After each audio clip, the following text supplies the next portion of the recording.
while you wait for that game, we've got a good one in the American for you here to start off your day of college football. It's Army and it's Tulane, and it's a rematch of the American Conference Championship game from last year that saw Army win its very first conference title, part of a 12-win season for the Black Knights.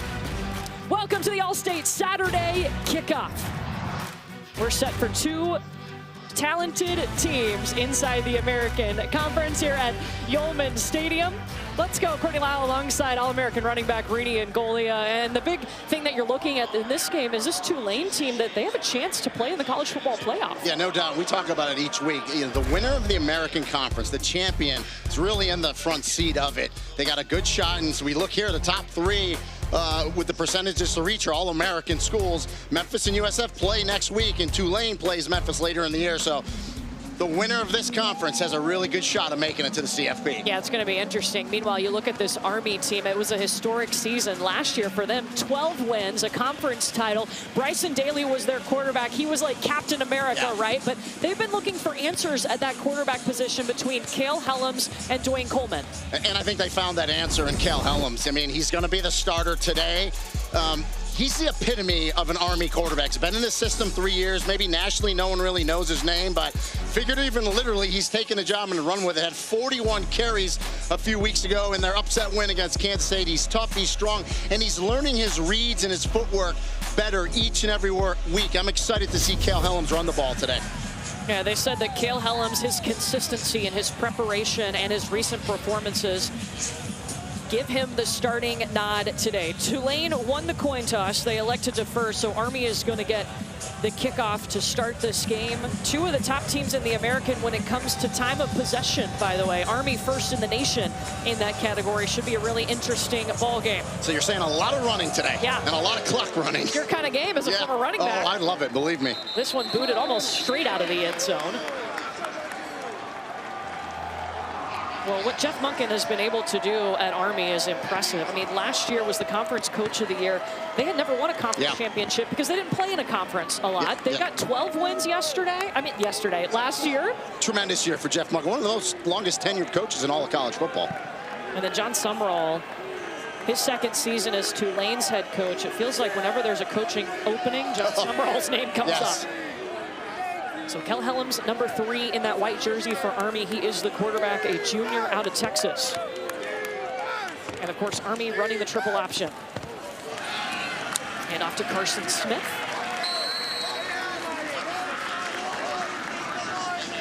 And Helms, you know, working in the system. Army, it's different. They don't do transfers. They don't do NIL. You grow up in the system and get used to it. And interesting where he started on the depth chart in fall camp. Yeah, started third. And a lot of these players, and Helms is one of them, went to Army prep school. So that gives you another year because you're running that same system. And he's just worked, and he's getting experience with just game reps and game speed and getting better each and every week.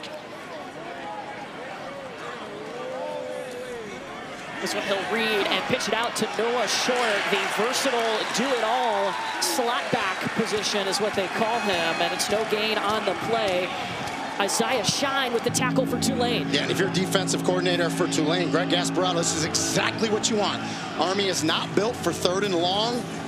Perfect job by the Tulane defense on first and second down. Got to stay aggressive. And you do got to watch, even though Helms only threw it twice last week, they will drop back and throw it. So we'll see if they do it here. And he's only attempted 27 passes on the season. This his 4th start of the season, 4th start of his career. Out of the shotgun, he pulls it, little play action for Helms, lobbing it up over the middle, and there's going to be a flag coming in. Intending this one for Brady Anderson, but some PI. Yeah, Jack Chenshu grabbed him out of his break. Should be defensive holding by number 1. I clearly saw it up here in the booth. It's a good route. Charles LaMartina is our referee today. Defense number 11. 10-yard penalty, automatic, first down. And they called it on Shine, but I thought I saw one, but it's okay.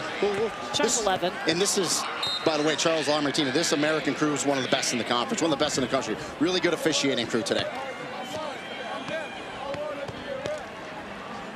So that moves the ball to the 38-yard line for Cale Helms and this Army offense.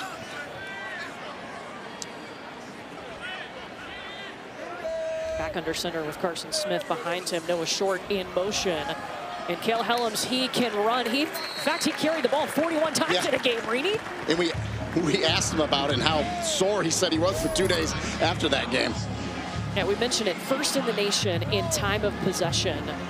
So when you're facing a team that you know is going to take the ball, how does that impact your game plan? Well, defensively, you have to tackle well, and you have to tackle them back. Army lives on 3-4 yard runs. So if you can limit them to 2, which they did there on first down, you're in a good position. But you got to tackle really well and drive Army back. Don't let them get those garbage yards. Pistol set here. Jake Rendina lined up behind Cale Helms. Gives it to Rendina. Pounds his way forward, picks up about 3 more yards, stopped by Chris Rogers. I love the pistol set there from offensive coordinator Cody Worley. I like it. A little bit of a wrinkle there. We saw him throw out a shotgun. We did see Chris Rogers, number 4 in that green jersey, make the tackle. 1-0-2, Sam Howard, number 15, who usually wears the coach-to-player for this Tulane defense. He is out for this game, got banged up in their last game and will not play today. And that's a big loss for Tulane defensively. Third down for the second time today for Army. Helms looking for an opening, bouncing off, but did not get enough to move the chains, just a 2-yard pickup. You know, and Army's gone for it 30 times this year, Court, so good chance they're going to go for it again here. And just good job at the point of attack by Tulane to hit that line of scrimmage back, not letting Helms get loose. But yeah, that Jeff Monken, there's like no hesitation whatsoever. It's about to be the 31st time they go for it on 4th down this season. Yeah, when it comes to 4th down, Jeff Monken told us yesterday they are solely analytics based. If the book says go, they're going to go, and they go aggressive at this. They have used the book since 2016 and haven't looked back.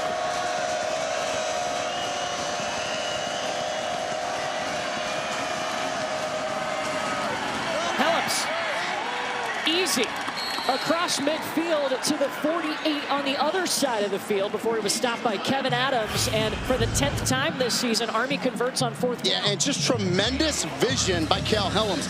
He's going to run option left. He pulls it, and he's got good peripheral vision. He saw from the right side a little crease. He bends it back just ever so slightly, squares those shoulder pads, and gets the first down. Excellent job.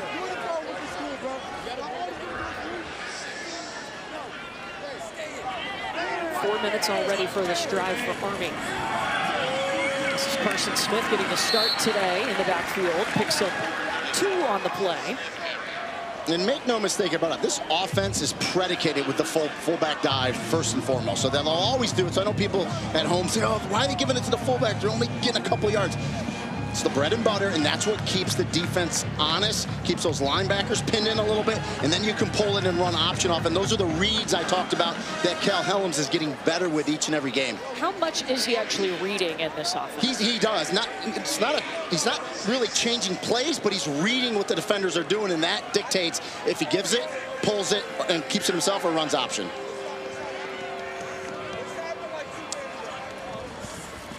Helms will pull it and pitches it out to Noah Short. Spun down near the 40 by Shine. And we talked to Noah Short yesterday, and the most explosive, fastest player. But what I should have told Noah is when you get that pitch, Noah, just run. Use your speed. Don't dance back around. Hit that outside. He's explosive, though. Yeah, he is a guy that has played multiple positions during his time at Army. Safety, wide receiver, and now slot back.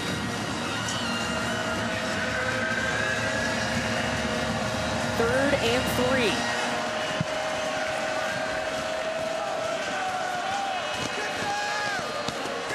Short in motion. Helms carrying a guy on his back. I think he's going to be a yard short of the first down. And you would expect them to go. Oh, yeah, they're going. There's no question about it. And that's kind of quarterback power. That's a +1 run game, they call it. Let that fullback out in front. They did a nice job blocking, but a good job by the defender from Tulane from behind to get on Helms, not let him get loose. But yeah, third, that's actually their 4th and less than a yard here. They've converted once on 4th down on this drive. Helms gets the push forward. Should be enough. Yeah, that's the first on them. I mean, that's the Army tush push there with a big fullback behind you pushing.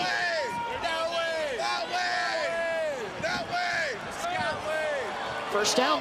And I believe it was Jake Rendina, 33, really gets behind him. Listen, that's a little Army push here. You grew up with an Army crawl. This is an Army push with a big fullback behind you. You know, 240-pound fullback pushing your quarterback. Love it. And Jake Rendina, one of the strongest players on this Army football team. And look at the time, just eating up. This will be the 11th play of this drive, the opening drive of the game.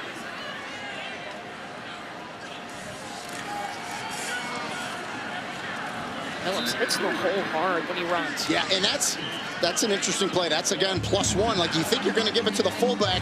Instead, the fullback goes through lead blocks, and he just takes it as a fullback-type quarterback running the ball. Because Helms is 205 pounds. We met with him yesterday. Good, strong, tough kid. Not quite as big as Bryson Daly was last year, but tough runner in between the tackles is Cal Helms.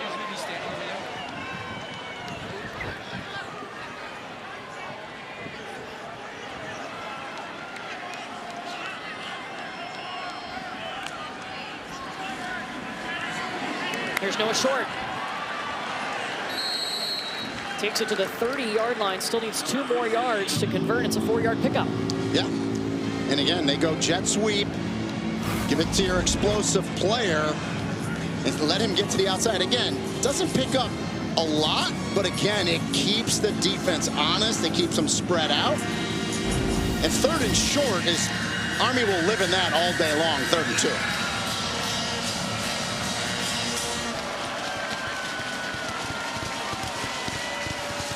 13th play of the drive. And assuming they go for it again. Absolutely no decision whatsoever. He's going to go for it.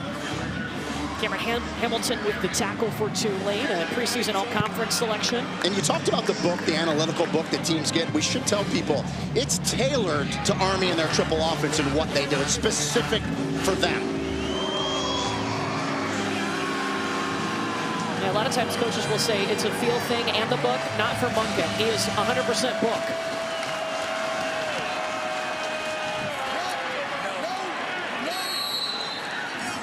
And they've converted 3 times on 4th down on this drive. And they feel really comfortable. Like I said, 3rd and short, 4th and short. Really good. And again, Helms does a nice job just following his lead blocker. They're in a pistol set. Fake it to him, but then follow him.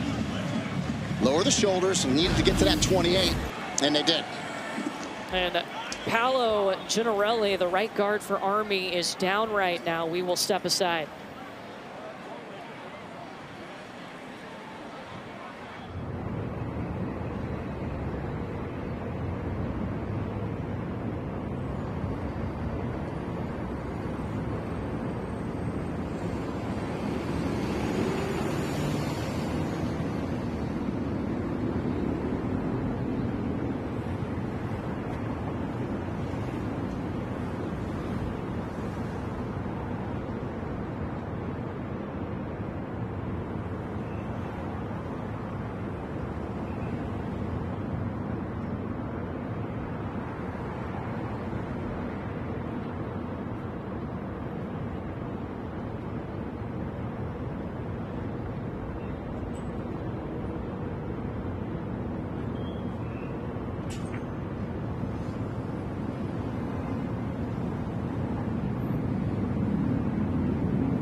Now for our Fansville College football update brought to you by Dr. Pepper. I mean, can you believe the Friday night that we had last night, Reed? Yeah, I mean, tremendous. Again, the one thing the portal's done is it's made talent travel around. There's a lot more parity. What a win by Louisville last night. And then if you were up late, North Carolina had an opportunity there. Fumbled at the 1 yard line. Oh. Cal ends up winning the game. It's tough. There's a flag coming in on this play. I want to let you know that Paolo Gennarelli did walk off the field on his own power. He's in the injury tent right now, and Braden Bartosh has taken his spot on the offensive line for Army. This is just the first possession of the game, and Army's still marching down the field. And we're going to get a big one here, 15-yarder illegal chop block. Personal foul, chop block. Offense number 58 and number 51. 15-yard penalty, first down. So take us through that, Reedy. Yeah, so Brady Small and Henry Appleton, you cannot be engaged with a player up top and have another player come down. It's going to be right in here, guys. Keep an eye on that. Let me get that out of here.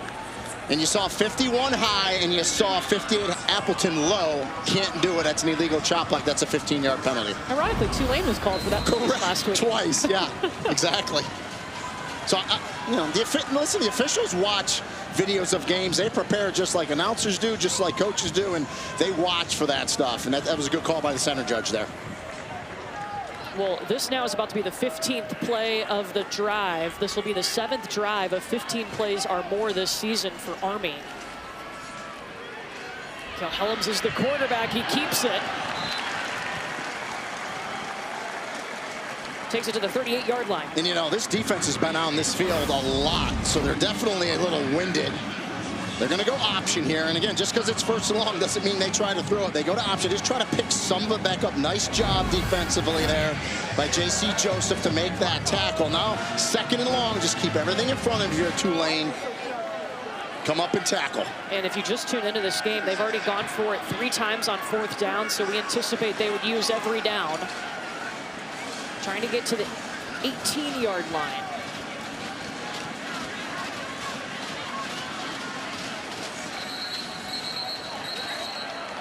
Yeah, Coach Munkin got a timeout right before the ball was snapped. Army calls their first charge timeout of the half. Timeout on the field. So Army in control. The opening drive, yes, of this game, and there's only 4:47 left in the first quarter.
The Allstate Saturday Kickoff is brought to you by Allstate.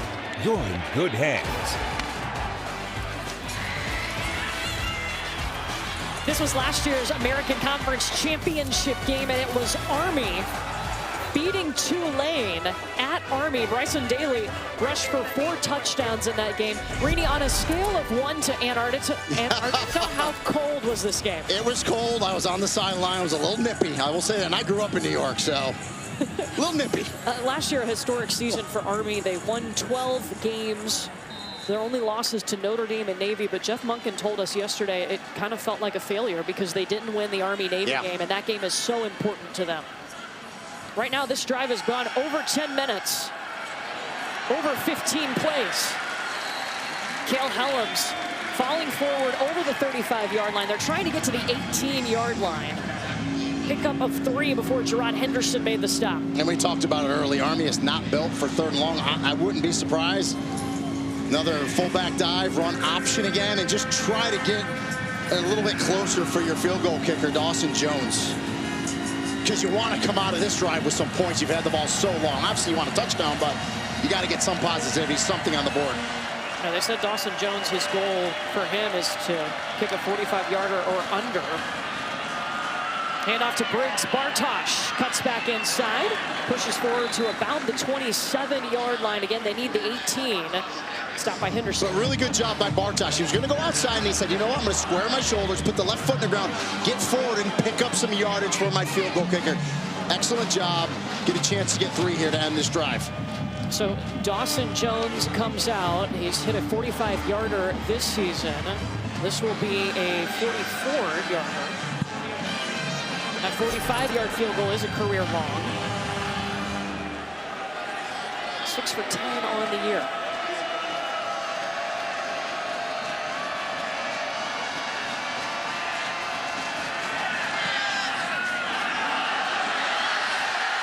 And he pulls it right.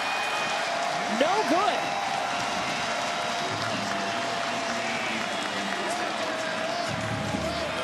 And Tulane's offense has been waiting a long time. That was just the opening drive of this game. We will finally get to see Jake Retzlaff and this Tulane offense when we come back to New Orleans.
The longest drive of the season ends with no points for Army.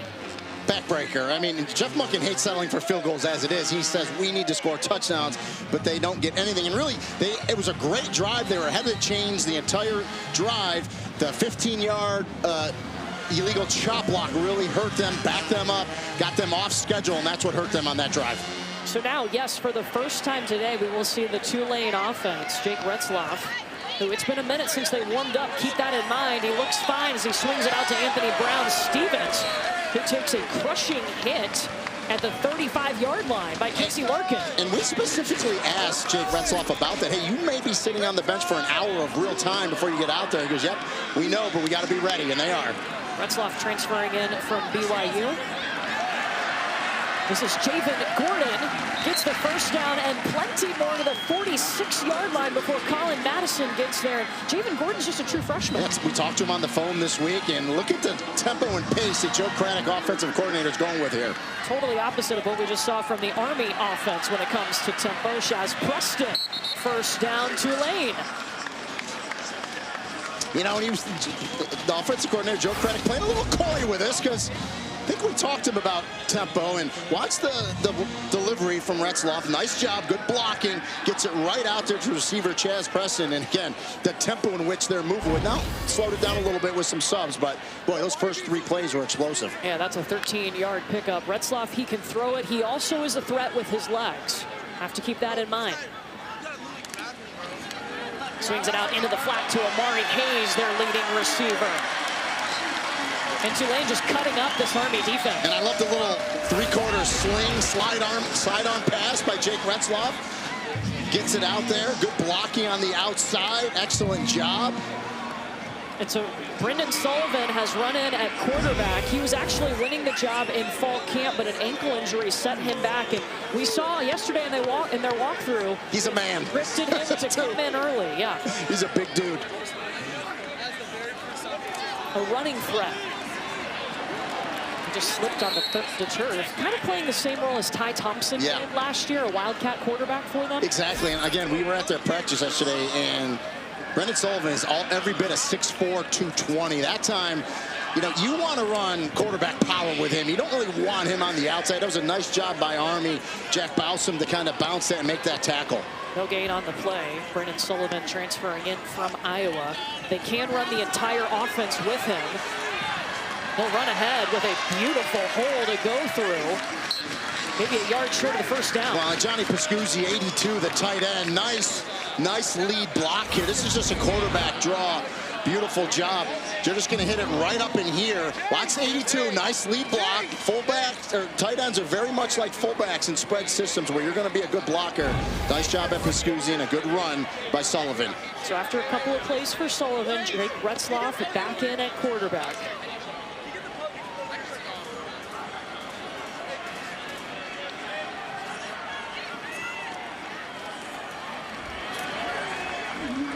I'd say tush push, but it's more of a shoulder push. They've got it and then some. We'll call that the wave push. And yes. Just like that, this first quarter's over with. Goodness gracious. That was fast. That deserved a goodness gracious. Tulane on its first drive of the ball game. We'll see how they fare in the red zone. They just converted. Into the first quarter, no score here in the Big Easy.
You're watching the American Conference on ESPN. From New Orleans, it's Army, it's Tulane. Greeny and I ate our way through New Orleans yesterday. I'm in a food coma still. It's your fault, Court. This game has been so interesting. This is just the first drive for Tulane because Army went on a drive of 11 minutes and 44 seconds to open up the game, their longest of the season, but got no points. Yeah, pretty much quintessential Army, but without the points. Now, red zone is going to be really interesting because Tulane has struggled in the red zone as of late. Just 4 touchdowns in the last 10 trips. Jake Retzlaff swings it over to Zach Carl Lewis, who had a big pickup in their last game. He takes it to the 10. Talk to Joe Craddock, the offensive coordinator, about points of emphasis because the offense has not been good in the red zone. Every play matters, he told his players, because you're going to get limited possessions against an Army. Be intentional every play. Be physical up front. They really believe they can win the line of scrimmage with a big offensive line, and he's got to convert 3rd and 4th downs. And right now, they're thinking nothing but touchdown. They talked about it all week. Their last game against East Carolina, they were just sloppy when it came to getting in the red zone. Had a couple touchdowns called back. They pitch it out. There's a flag down on the field as Javen Gordon gets the carry. Stopped by Eric Ford. Yeah, it's going to be an illegal shift. I think the player went in motion. They weren't all set. And penalties plagued them last week, Court, in the red zone. Tulane. Back it up, right? Penalties have been an issue all season. Illegal motion. Offense number 88. 5-yard penalty. 2nd down. They call it on Justin Reed, the tight end. Yeah, we looked at the replay. I didn't see it, and he's kind of watching him in real time. He's kind of putting his arms up like, what are you talking about? So, yeah, that one I'm not sure on either. Army has declined the 5-yard penalty. It will be 3rd down. So they'd rather get rid of the down. Please reset the game clock. Absolutely. To 14-20. Yeah, because I believe there was no gain on the play. So, don't want to give him another down. And that's what Charles Lamartina was doing. That's why it took him so much time, because he kept looking at Jeff Monken to see what he wanted to do, but got it all cleared up now. Well, in Army's first drive, they took their time, went methodical. Tulane started this drive with some tempo, was able to eat up yards on Army quickly.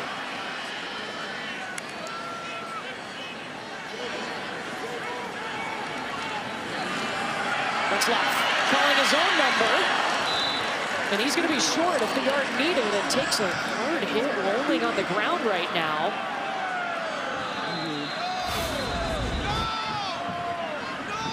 It's going to be coming right at you. Great camera work by our handheld here. And he's just going to take a big hit and come down hard on his back.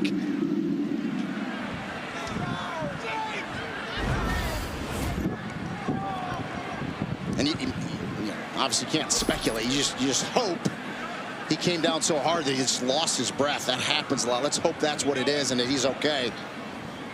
Retzlaff, a guy who transferred in from BYU, got here right before fall camp, so had to hit the ground running, if you will, when it came to learning the playbook and getting to know his teammates. And he talked to us about that yesterday, about earning the respect of these guys that he plays with.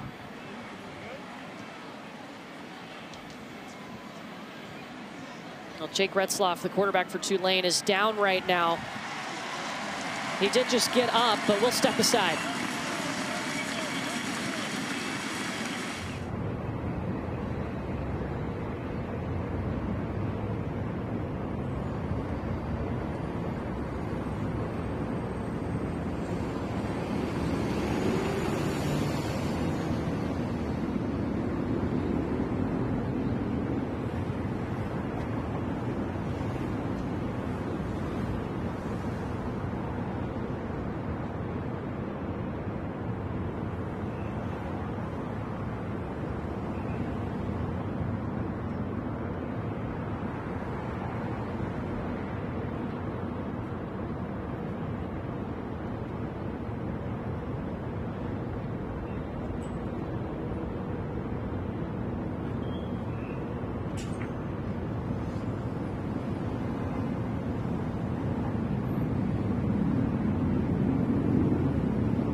Jay Retzloff looks to be okay. Got up on his own. Didn't even go into the injury tent. Well, coming up at 3:30 Eastern on ABC and the all-new ESPN app, Ole Miss and Georgia in Athens. And then at 7:30 Eastern, it's Alabama and Tennessee, the third Saturday in October. What a great slate today. This is when it gets really, really good. Love it. So Brendan Sullivan comes in. Rini, you think this would be the situation? Yeah, I think he would have come in for this play anyway, even if Jake Retzloff wasn't banged up. 4th and 2. First drive of the game for Tulane.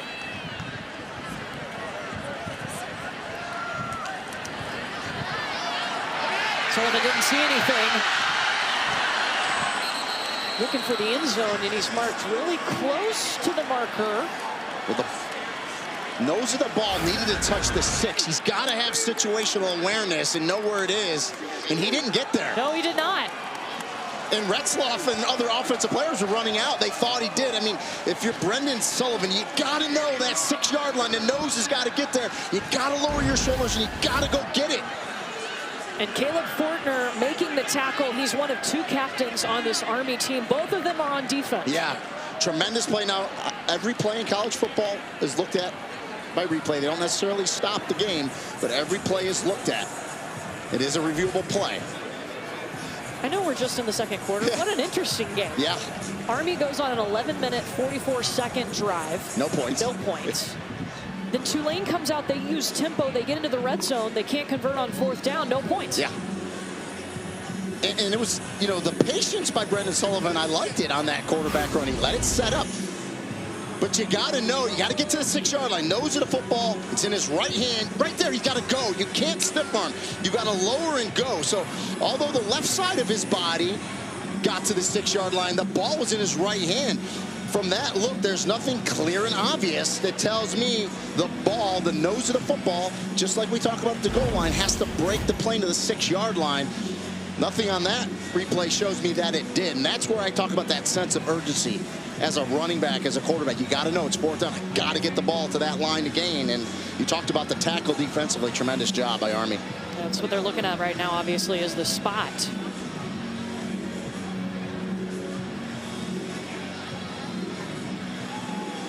I mean, the official came in and marked it inches short of the 6. So, I mean, he knew exactly where that ball needed to get to, and he did not hesitate at all. You know, from everything we've seen, Court, it's going to be upheld. There's nothing clear and obvious to overturn that call in the field. Yeah, after further review, the ruling on the field is upheld. First down, Army.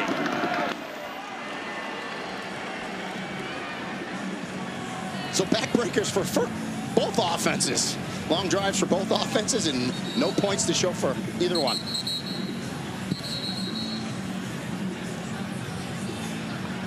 That's 2 programs, too, by the way, that the coaching staffs know each other so well. I mean, John Summerall and his staff have faced Army now the 4th year in a row, going back to their time at Troy. So they know how to prepare for this interesting look Army team. And Greg Gasparotto, the defensive coordinator for Tulane, spent a year at Army, so he really knows. And the defensive coordinator for Army is his idol, Nate Woody, mentor.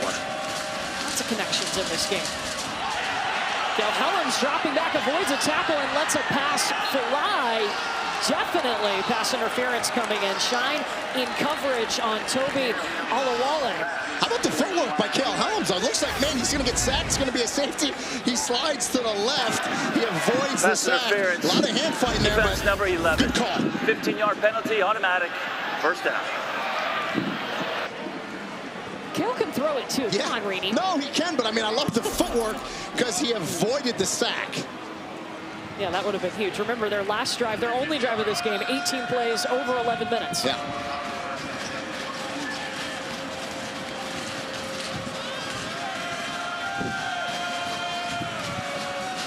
They're running that triple option offense. Helms looking to air it out downfield, can't find anybody, and throws away the football. Pressure on the way by Chris Rogers. We should ask our crack statistician Jeff Muir to look that up. When's the last time Army threw the ball 2 times in a row in a game? Because good coverage on the back end. They talk. Greg Gasparotto, defensive coordinator for Tulane, was telling us our DBs can't have dirty eyes. We can't get caught. Always looking at run. Nice job, good coverage there. Nowhere to go. And Helms rightfully just threw that ball out of bounds once he was outside of the pocket. Talking to Kaylee yesterday, we did joke and say, how much are you practicing throwing in practice? Like, we do. We do. Yeah, we do. I throw it. This time he'll run it. Something he's very good at. Pounds his way to the 30-yard line. And just like that, with that one run, you're back on schedule for Army, right? You were second and long. Now you're third and short. Good job up front. This offensive line, you got the lineman pull. Tremendous job there. Will Jeffcoat. And then Helms gets right behind it. Would have been Appleton that pulled as well, 58-59. Army 0 for 4 on third down today.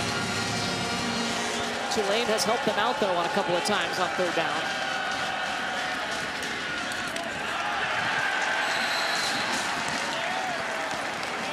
Stopped inside the 30 by Isaiah Wadsworth, and now a team that relies solely on analytics. What do you think here? You got to punt this here. I mean, I got to punt this. Jeff Munkin doesn't have to. Just they go option to the short side. Outstanding job knowing their assignments. Quarterback, pitch back. They get there, they make the tackle, and what do I know? They're going for it. I can't believe the book would say to go for it here, but Jeff Munkin's saying go for it. 3 for 3 on fourth down today. Well, I love it, by the way. Jake Rendina's in the backfield with Helms. Helms keeper. Look at it, break through that line. And that's the sense of urgency I talked about that you want from your quarterback, running back. Know the situation. It's fourth and short. Exploding. Go get that first down. And boy, Helms does an excellent job running behind his pads. Follow Rendina, big fullback, and then see how low he got, Court? Got behind those pads and said, I'm going to go get this first down. Listen, if I got a running game like Army does, I guess you go for it. Fourth and 1 on your own 30. Cale Helms, one of 2 quarterbacks with multiple 120-plus yard rushing performances and 2 rushing touchdown performances. And there's some movement. Might be on Teddy Williams, the right tackle.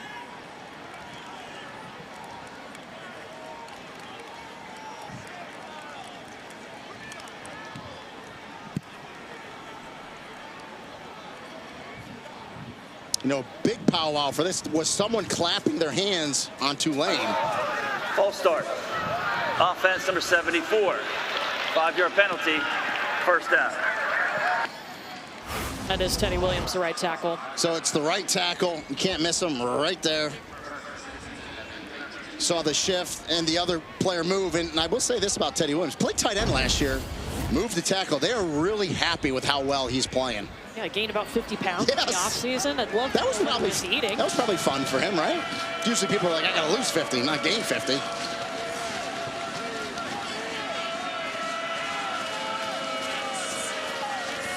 That was the pitch out to Noah Short.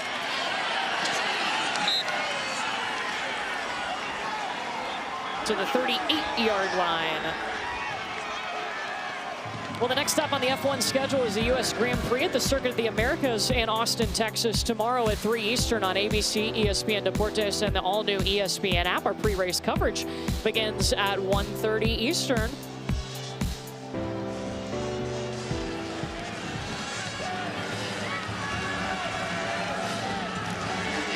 We're looking to get to the 47-yard line.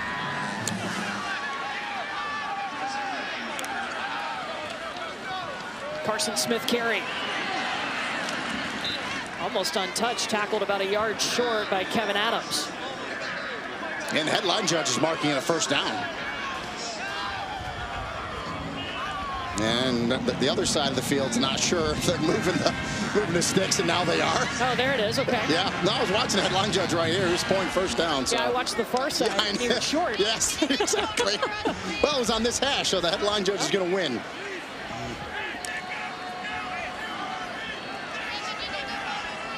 Cale Helms starting fall camp at number 3 on the depth chart. Has earned the starting spot for the 4th time in this game. Toby Olawaye.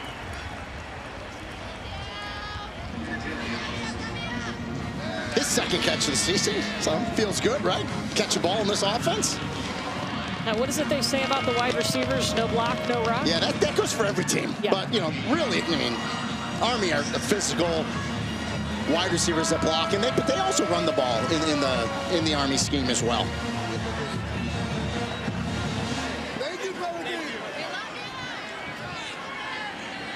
Holmes will go under center. They need a yard.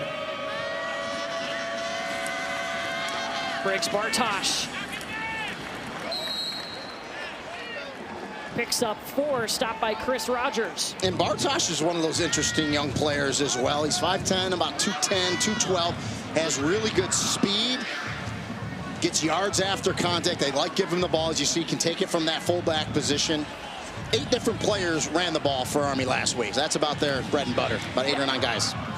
We talked to Noah Short yesterday, and he's their fastest player. He pointed out Briggs Bartosh as the second fastest, just a little bit. Just behind him a little bit, he said.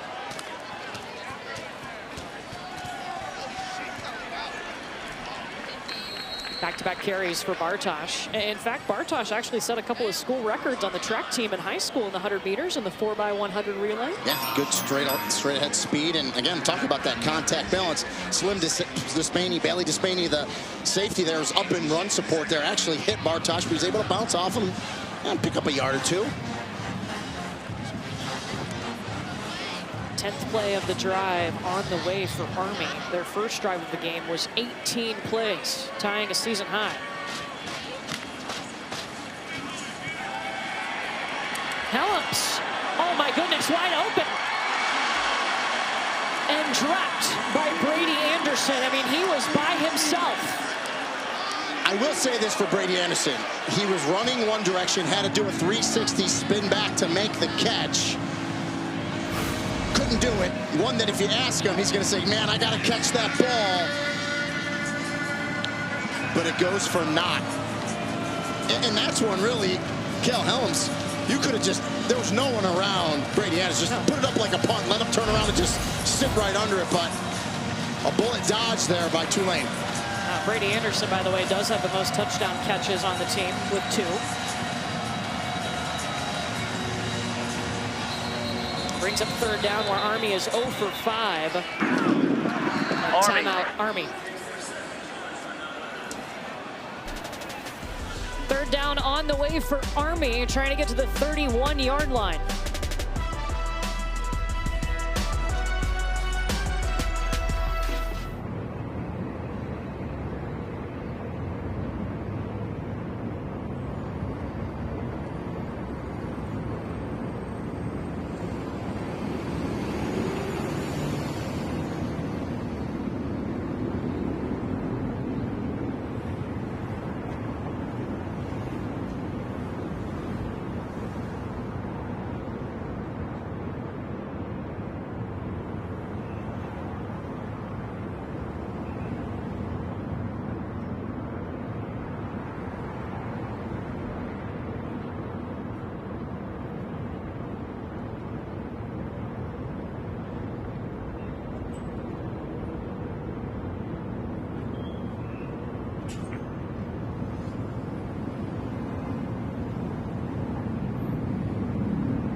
Introducing SportsCenter for you, personalized every single day. Now available on the ESPN app. Powered by your favorites.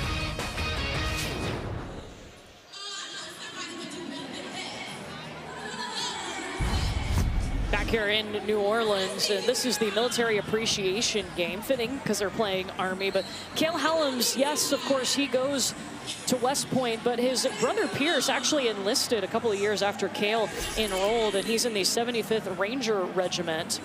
And pretty cool to see one of his brothers in the Army. Cale, of course, when you graduate Army, you become a second lieutenant. That's a dude right there. That is. That is a leader. Look at his brother. Yeah, he's in the 75th Ranger Regiment, which is an elite special operations force specializing in rapid deployment, direct action raids. We thank him for his service. Third down, well short of loss, actually. With about 3 on the play. Jordan Norman. And Javion White, number 3, the safety comes with a blitz there. Greg Gasparotto said, we're going to send some people here. Try to get at him and slow him down. I thought they might run it there on 3rd down to get it to more 4th and manageable. Because you took a sack and a loss there, we are going to finally see a punt here from Army. Say finally, and it's just their 2nd drive. That's true, but I mean in game time. Yeah. And we're halfway through the 2nd quarter. James Wagenseller on to punt. And Amari Hayes is back for Tulane.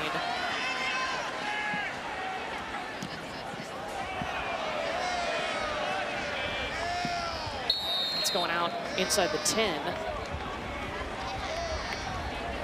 No, at the 13.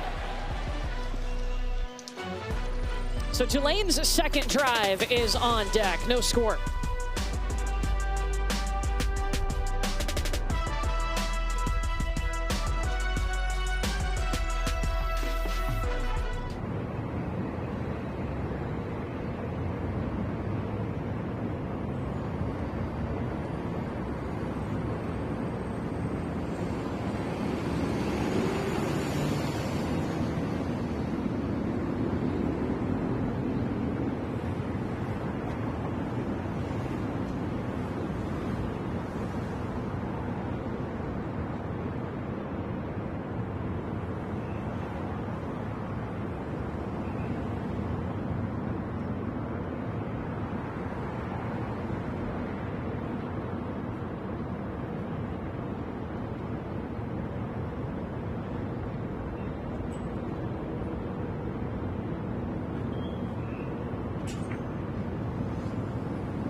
From bowl eligibility. Their only loss on the season is to Ole Miss, who's, you know, pretty good.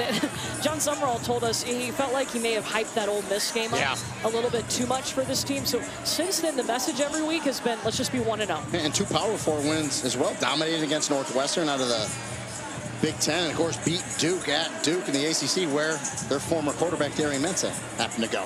Yeah, that was a huge game for this program. This one big too because Army beat them in the conference championship game last year. Well, and they're all big now in the Americans. We talked about it. The winner of the American Conference has a really good chance to make the CFP playoff. What did you like about Tulane's first drive? I like their pace. They went good. They just stumbled in the red zone once again. That has been a problem as of late. Anthony Brown-Stevens makes the catch. To the 20-yard line he goes. It's been penalties. It's been different people making mistakes. It's just been weird stuff. A chance to pick up the fourth down by Sullivan, doesn't get it. But here we go with this tempo again, up-tempo pace. They had success with that on their first drive. Javen Gordon in the backfield, and Retzlaff will give him the football. Still needs about 2 more yards to move the chains. Jacob Tuioti with the tackle, picks up 2. Yeah, good job by Tuioti there to get off a block, make that tackle, prevent the first down. 3rd and short.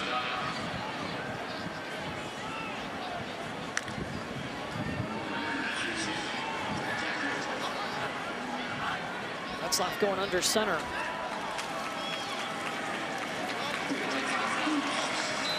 Pushing forward over the 25-yard line to convert. Yeah. Every team has some variation of that. You know, put the tight end in motion, just stopping behind the quarterback. I believe that was Johnny Pascuzzi again. Hey, there's a player down for Army right now. It's Jacob Tuioti. We just called his name for making a tackle moments ago.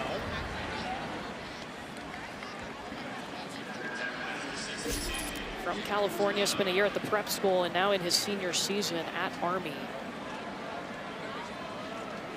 And he's one of the bigger body guys they have, a 300-pounder playing that nose guard position. And you don't want to lose a big body like that. That's good. Talked about the offensive line for Tulane's wanting to win and be physical up front.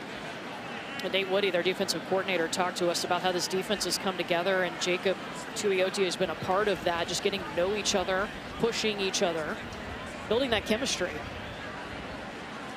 How about Nate Woody? 34 years in coaching, well respected, really good defensive coordinator.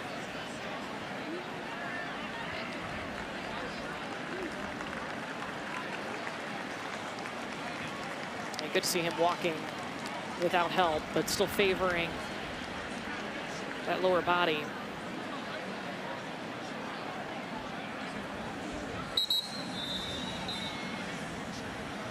Tulane's got a first down coming from their own 26-yard line.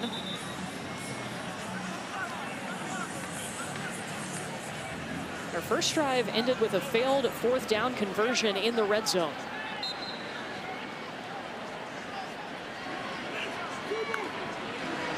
Looks like Matt Gemma slid in to take over for Tuioti for this Army defense.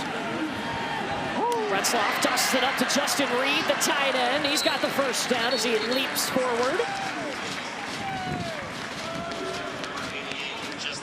I got to sit down with Jake Retzlaff yesterday. His thought process is fascinating about preparing games. He's a fascinating person, talking to him yesterday, for sure. Play action, dropped by Zycarl Lewis. And a flag out in the backfield.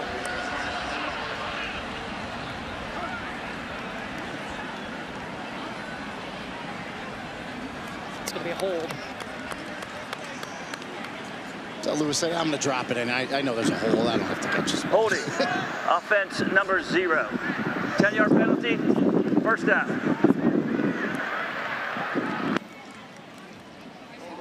You know, we asked Retzlaff about his game process. Not a huge note taker because he wants to process information that he's been being told. Well, and I talked to a running back, Javen Gordon, this week. He said he's never seen a human being memorize a playbook as well and as fast as Jake Retzlaff.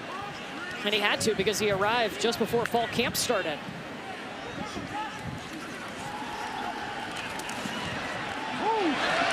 Right back to Justin Reed. Now on first down, Jake Retzlaff 7 for 7 through the air. And Justin Reed's a good-looking tight end, 6'5", every bit of 255, big, can play traditional tight end, hand down, but he's got some athleticism to him as well. Spent some time at Southern Miss before playing for the Green Wave. Play action, zipping it forward for the first down and more to Bryce Bohannon, who is just a solid, reliable target. And I think it's safe to say Jake Retzlaff's favorite target. See him on the outside, little zone coverage underneath, and Retzlaff finds him and puts it on him. Maurice Turner in the game. What a great sign for Tulane. Somebody that has been banged up, transferred in from Louisville, and they feel like now he's getting back to 100%. He had high ankle sprain, which is tough, but they really think he's good. They just told us, listen, he's got a different gear, and he's a physical back. Everything you want. They'll give him the ball twice in a row. There's a little physicality showing up. First down. Oh, that's definitely the physicality you want to see. You see Jackson Hammond, a DB, come up 17 for Army, go low, and Maurice Turner basically just runs through that tackle. He's a wide receiver coming out of high school, but found his way at the running back position in college. Retzloff aiming over on the side for Anthony Brown-Stevens. And it was really good coverage by Jackson Hammond. Just mentioned him coming up in run support. One-on-one on the outside, turned back, played the ball nicely.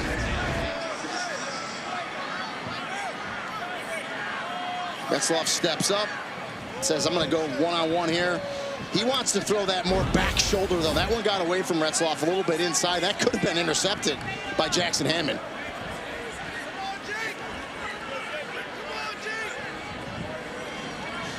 Retzloff 8 for 9 through the air. There's his 9th completion out to Amari Hayes. Stopped by Cole Seawright. And Amari Hayes is that kind of quick, versatile slot. You can get it to him in speed sweeps, quick wide receiver screens like that. 5'9", 170, hard to tackle in space. 3 seasons at FAU before playing here at Tulane. Had 9 catches in that Northwestern game, a game they won to start the season.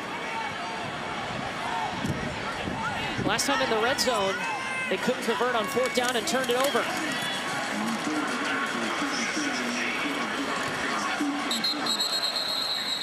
They've got the first down here. We talked about the physicality with the offensive line at Tulane. They think they can win the line of scrimmage against Army, so, you know, nothing tricky about it. Just a couple quarterback sneaks. We've seen it a few times today. Moving the pile. That improves Tulane to 3 for 4 on 3rd down.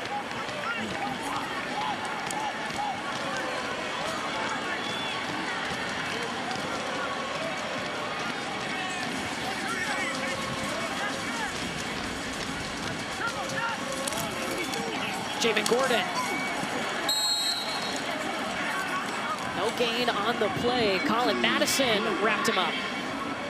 Madison's the safety, actually wears the green dot. We asked Coach Woody, usually it's a linebacker. He says, when the linebackers are smarter than me, they don't need the green dot. So he gave the green dot to Colin Madison in the back. You know, Andon Thomas, what was the chemical engineer? Yep, Caleb Fortner, civil engineering. I would say they're pretty smart. Yeah, pretty smart.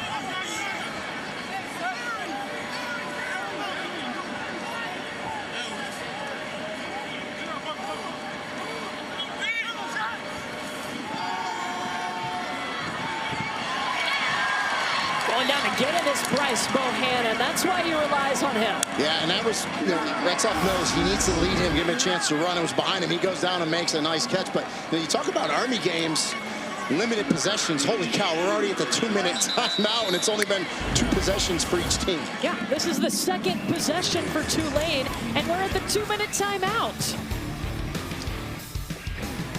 No score with Tulane in the red zone. Grab your beignets. Get set. How do they finish this drive? About to find out.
It's a scoreless ball game, but Army has had 2 opportunities for points. 18 plays, you get a missed field goal. Remember, the illegal chop block really hurt him on that possession. And then Brady Anderson had a chance to make an excellent catch. I know he spun around 360, but it hit him in the hands. He's got to catch. It could have been a big score for Army, but we're sitting here scoreless. Yeah, this is for the whole game, by the way. Army already dominating time of possession. That's no surprise. They're first in the nation in that category, but Tulane second in the American in that category. They're in the red zone for the 2nd time today. 3rd and 7.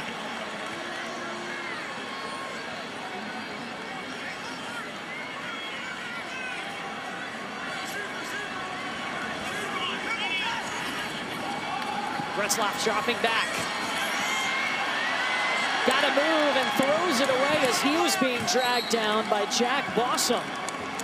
Yeah, it's just outstanding coverage in the back end. There was a little bit of a collision between the receiver 7, I think it was Shaz Preston, and an Army defender, but there was just no one out for him to go. And then, you know, it shows his athleticism. Before he gets sacked, he's able to get outside that tackle box and throw the ball past the line of scrimmage. So no grounding there. And yeah, you gotta try to get points here if you're John Summerall. So Patrick Durkin is on for the 30-yard field goal attempt. He has not missed on the season. It's the 2nd most field goal attempts without a miss this season. Greeny, we've got points in the game. We will not have a scoreless first half. It is Tulane's 12th red zone field goal. That is the 2nd most behind Texas Tech's 13 on the season.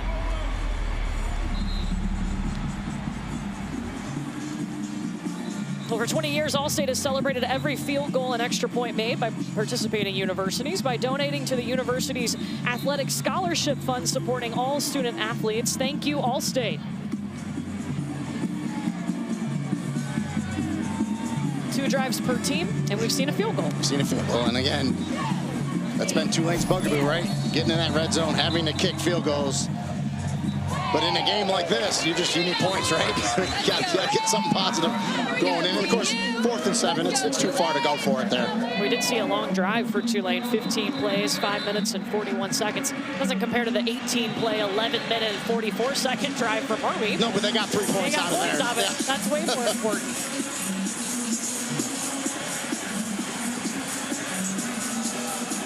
Wednesday night, catch the first NBA doubleheader of the season on ESPN and ESPN Deportes. We'll tell you about that in a second. We'll let him kick first. You mean NBA starting already? Holy cow, with these seasons. It doesn't feel like it here in New Orleans, but it is October. It is true.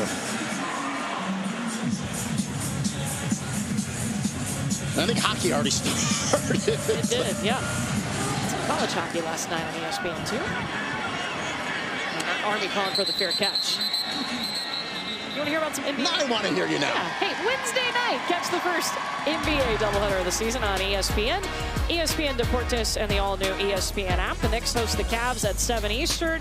Then it's out to Dallas for the debut of Cooper Flagg for the Mavs. Facing the Spurs. NBA tip-off debuts at 6 on ESPN.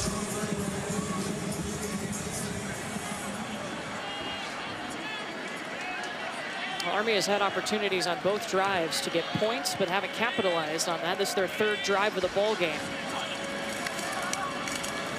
Carson Smith with a hand up and picks up 4. And if you're Army here, you're only down 3-0. You're going to go with a little tempo here because you want to try to go down and score, obviously, but you don't want to get stopped and give the ball back to Tulane for them to have any chance to put any more points at the board. Worst case scenario, you go in the locker room down 3-0 if you're Army.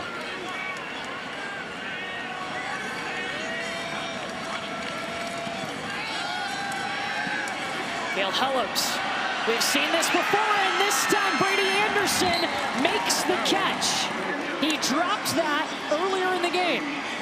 Yeah, did not get it turned around that time. Redemption. It shines on him, number 11. Just a post route, no safety in the middle, one-on-one. Good throw by Helms and a big play for Army. A 39-yard pickup.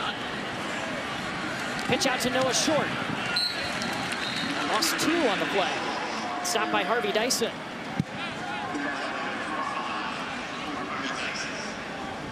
Inside of 1 minute until the half. Yeah, and only one timeout for Army, so you got to really save that for a field goal attempt if you need it.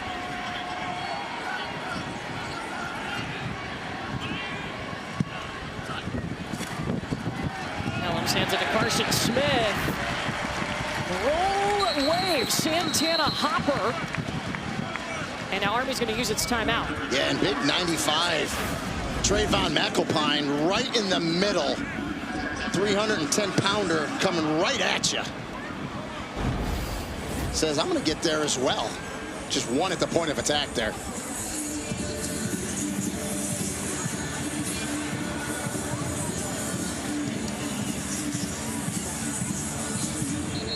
And as we talked about, kind of forced now to use that timeout was Army. So remember, under 2 minutes, old timing rule. So if you get a first down, stops the clock to set the chains. And they'll be trying to get to the 22-yard line, 35 seconds on the clock. And you're going to have to, every team calls it something a little different, though. If you can pick up a few yards here, clock's not going to stop, but you got to be able to run your field goal team on and get that kick off. Hard to do. And the clock operator just started the clock in the stadium here, so I'm a little perplexed. I think there was 20. No, there's 35. I'm looking at the ones going, the ones not. So yeah, 35 seconds. You can run the ball, get tackled, and run your field goal team out and get a kickoff here. They practice it, so. They do feel confident with Dawson Jones, 45 yards and in when it comes to field goal range. And here they come.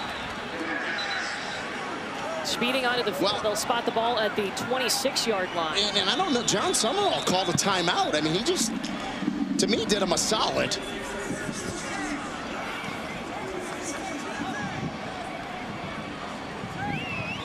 And he didn't do that to ice him. He did it because he wants the ball back with some time.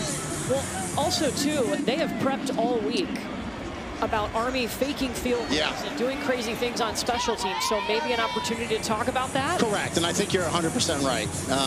Doesn't want to get caught with a fake, so he just said, you know what, I'll call a timeout, let's regroup. But I'm kind of in the camp where, like, it's, it's like the fire drill where you're running them out, and I just think that's a lot of pressure on your kicker, and just a lot of and your holder for that matter, and snapper, so I kind of like, let it ride, let's see how they can do it here. But he decides to call that timeout, and so we'll see. We were watching Tulane's walkthrough yesterday, and you heard the PA announcer when they announced the different units. That field goal. It was watch the fake. Watch this, watch that. Yep. Every time. Summerall said he added that this week to the PA announcement in practice to keep his guys aware. Army will line up. This is what's called a muddle huddle. Used to do that back in the day. Now they come in. This will be a 43-yard attempt. Dawson Jones missed a 44-yard attempt on their first drive.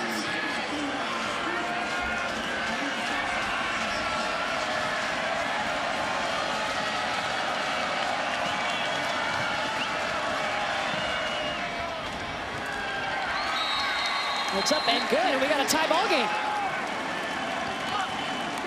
Shootout here in New Orleans. The old 3-3 tie. 23 seconds to go in the half. Remember, Tulane will get the football to start the second half. Do you try to do something with this 23 seconds? We'll see what they do if they have a return set up. It's all going to be predicated on how far the kickoff is. So if the kickoff's in the field of play, we should say it's very windy today, and that wind is going in the direction where Army will be kicking off. So I've got to believe this ball is going to be in the end zone. So probably going to start at the 25-yard line, and you give Retzlaff at least in your offense one play to see if you can get some room out there and then go with your tempo. We've seen them going with pace early today.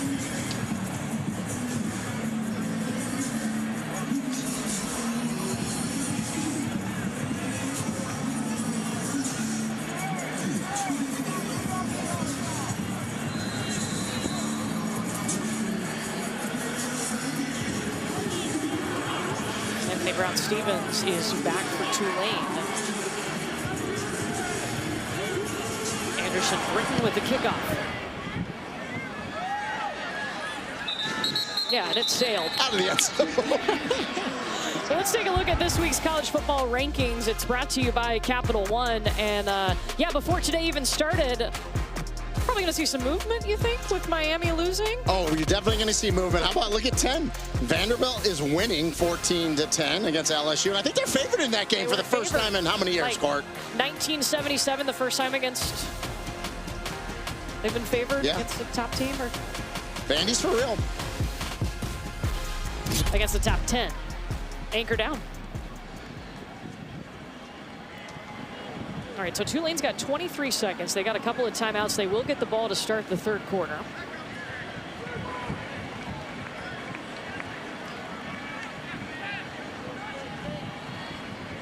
Javen Gordon. Past the 30-yard line to the 31. And they're gonna go to halftime. If he would have popped it there, I think he would have called a timeout, but content, 3-3.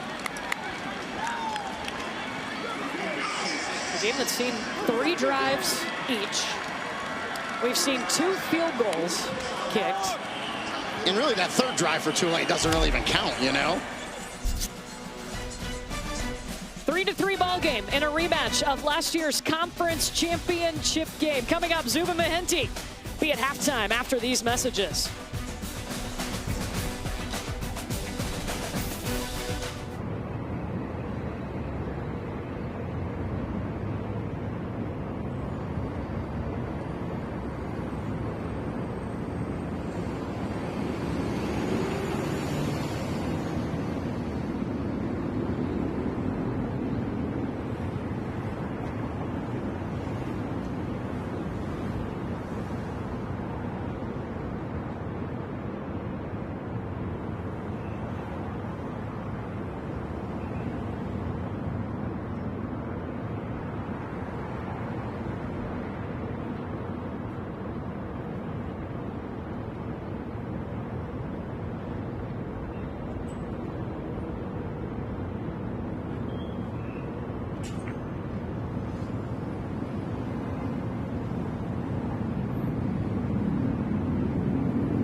Halftime here in New Orleans, tied up.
Welcome back to the Allstate Saturday kickoff.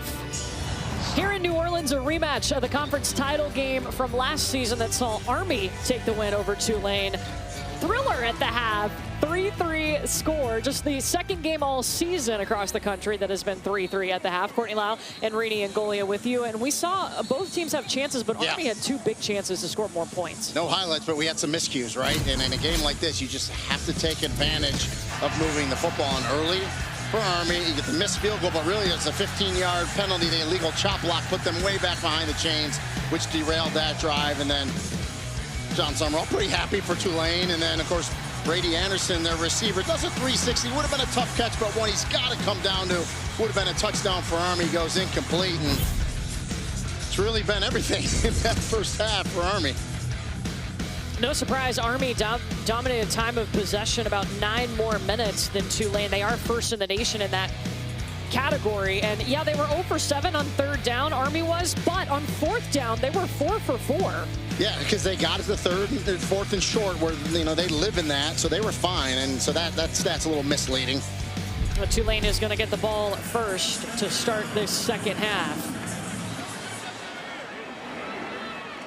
This one back into the end zone. An important game for Tulane. One, with a win today, they can become bowl eligible. But also, they're fighting to keep that percentage going up at their chance of making the college football playoff. And the top of the American, right, is really good. So you have Memphis, USF, Tulane here. We've talked about that. Navy as well, still undefeated. So you got to fight first and foremost to make it to the American Conference Championship game. What have you thought of Jake Retzlaff, the transfer quarterback from BYU? Yeah, you look at his numbers, he's been good, but it's that quintessential, right, kind of between the 20s. So they get down in the red zone, and that's just kind of been their bugaboo this season.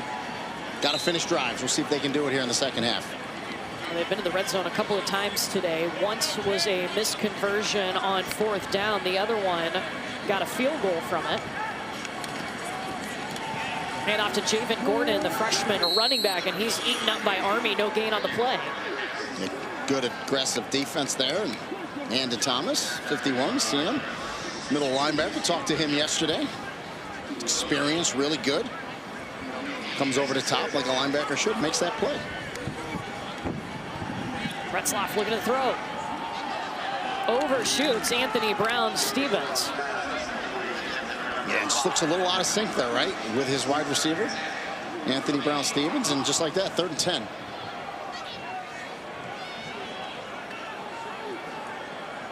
Last weekend, Tulane sneaked out with a win against ECU. They had a lot of miscues, and talking to John Summerall, they were trying to clean that up. It's been different guys on different plays, not being able to finish in the red zone.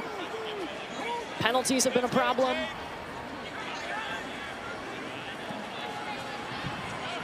Retzlaff's got to move, directing traffic to Gordon, nowhere to go. And well short, needed to get to the 35-yard line. And big Deshaunte Gray, 98, nice job. When Retzlaff got out of the pocket there, just to trail him down the line of scrimmage, and just excellent coverage in the back end, nowhere for Retzlaff to go. Defensively couldn't start the second half any better for Army to get a 3 and out. First time today that Tulane will punt with Alec Clark.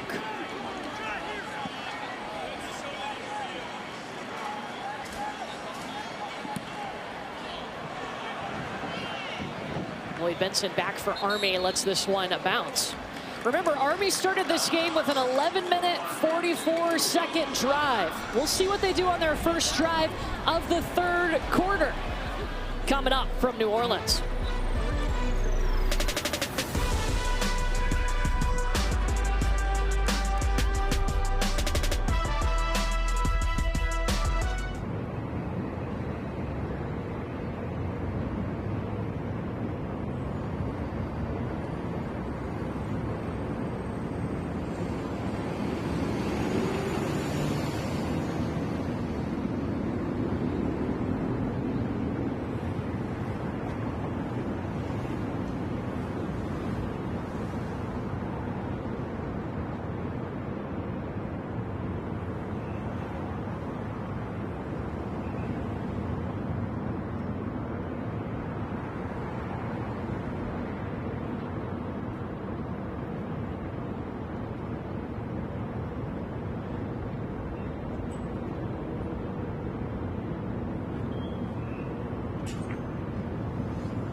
7 NFL Sunday at 10 a.m. Eastern with the Countdown Crew on ESPN and the all-new ESPN app.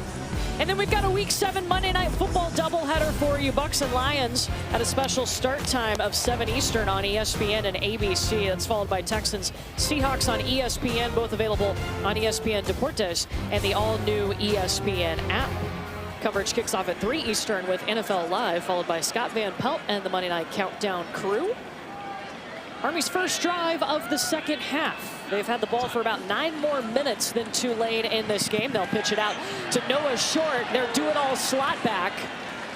Picks up about 3 on the play.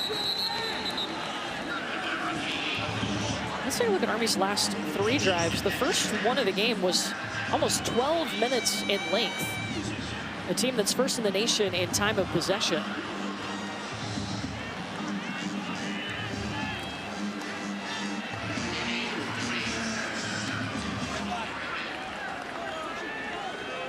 Very methodical about how they run this offense. Of course, the triple option look, they feel like it gives them an edge. They got to have something different at Army as Carson Smith powers forward for the first down, because Army, they don't use the transfer portal because you have to transfer in, you have to start over academically, and there's no NIL. Yeah, and they develop players, so each and every year new names are gonna pop up as we take a look at their last 3 drives. And when, speaking of dive, when the dive back is going like Carson Smith did right there, that's how you know the offense is working well. That's a 9-yard pickup.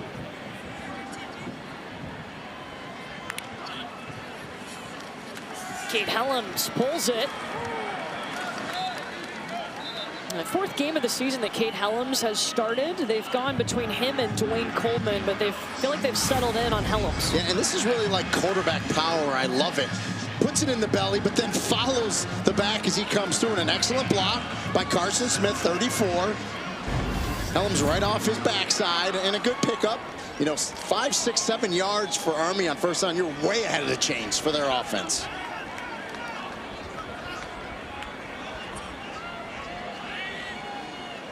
Helms under center.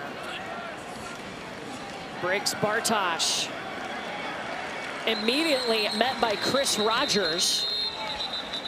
Picked up a yard on the play. They mark him at the 40. And that's what you have to do, right? You have to win at the point of attack. As Rogers meets the back in the hole, come through, make that tackle. Win at the point of attack. Army is 0 for 7 today on 3rd down, but they're 4 for 4 on 4th down today. They need 2.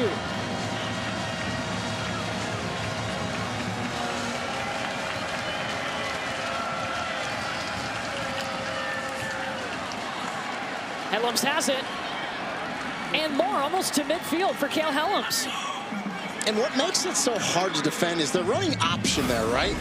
But as soon as Helms sees a hole, he knows it's 3rd and short. As soon as he sees something, he gets behind the pulling offensive lineman, Braden Bartosh, and the fullback. Excellent vision, and he just cuts it straight up and gets the first down, and pretty excited. Every time we ask somebody at Army about Kale Helms, they say toughness. Yeah. That's the first word they use to describe this junior. Was the number 3 quarterback in fall camp, now the starter. And, you know, talking to offensive coordinator Cody Worley about Kale Helms, he said he's a gamer. Like in practice, he shows a little bit, flashes, but not all the time. But boy, when he got in a game for the first time, he goes. And so that's how he's earned this job. And some guys are like that when the lights are on. And he told us this journey has been so interesting because this season alone, he's experienced the highest of highs, beating K-State, and then the lowest of lows within a week. Yeah. Losing a game the next week. And learning to navigate that. Noah Short here. Cuts back inside, falls forward, past the 45-yard line. At the 43, they need 2 more. Noah Short wants to get that to the outside. Good leverage, setting the edge by Tulane, and you know, kind of makes Noah Short dance a little bit, which is what you want to do defensively. He cuts it up and gets what he can, but again, 3rd and 2. This is, you know, bread and butter down the distance for Army here. with 2 downs to pick this up. I was going to say, and obviously 4 down territory.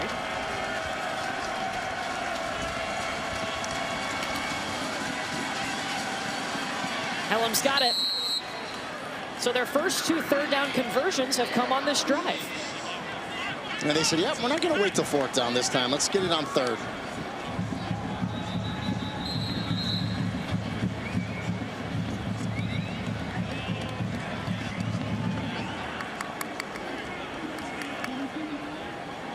There's a player down for Tulane right now. I think it's Bailey Despaney.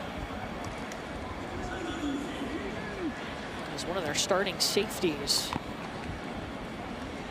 A 5th-year guy for Tulane. They'll take a look at Despaney. We'll step aside.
Playing for Army, it's a brotherhood, but there are actually 3 sets of biological brothers on this Army football roster, and it starts with the Bartosh brothers, Briggs, who's a running back, and then Braden, who actually has subbed in and is playing on the offensive line right now.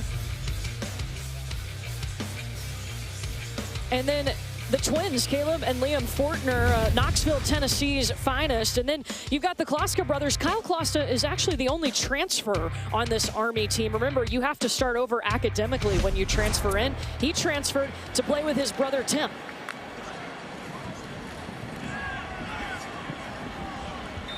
You know, as a parent, it must be just so unbelievable. Like, it's what an honor to have 1 child go to West Point, but to have multiple, it's got to be something else. And obviously to come here and play with each other, and just, you know, we talk to a lot of these players in Army, these cadets, and they're the future leaders of our country. Really tremendous young men. Kel Hellam's, while he's a junior, his brother Pierce is also in the Army in the 75th Ranger Regiment. Brotherhood runs strong for this Army team. Hellam's back to Brady Anderson, a ball that he dropped in the first half, but now he's caught it a couple of times. Well, and Brady Anderson and Noah Short, they did what's called a switch route, but they were really close to each other when that ball was thrown. I thought for a second it was going to go to Noah Short, but it goes to Brady Anderson instead. He's running a corner. There's Short on top of him. Kind of turns back because I think he thought the ball was going to him, but no harm, no foul. Anderson comes up with a reception. That's a 32-yard pickup, the second play of 30 or more yards for this Army team. I think they've both gone to Brady Anderson. Helms looking for a hole. Marked at the 2. And got behind big Henry Appleton there, 58. You know, some new players on this offensive line. Appleton's one where they talk about it's going to be really good, playing well. And we saw Paolo Gennarelli, who is a returning starter. He was injured in the first half and has not returned to this game. It's been Braden Bartosh who has taken his spot at right guard. Him and Brady Small, the center, the only returning offensive lineman. Helms looking for the end zone. Marked short inside the 1. And if you're thinking, you know, maybe we'll do some play action passing. I'm going to say no. Yeah. They got two downs here to pick this touchdown up. He's got another player shaking up.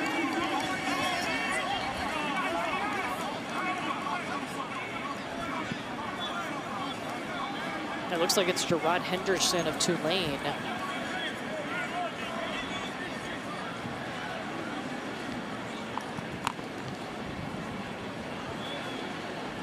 I've called Henderson's name several times today. He's making an impact on the defense. A redshirt junior out of Spring, Texas. Yeah, been very active. And we talked about it early, and let's recap it. I mean, Sam Howard, their leader, their linebacker for Tulane, is out in this game. Got hurt last week, finished playing that game against ECU, and no doubt they're missing him, his play, and his leadership in there in the middle. He's going to walk off favoring that left leg.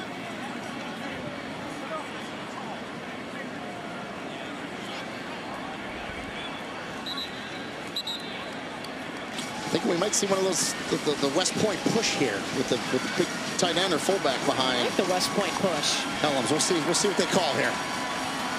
Well, they've got Jake Rendina back there. Usually when he's in the backfield, they get a little push from him.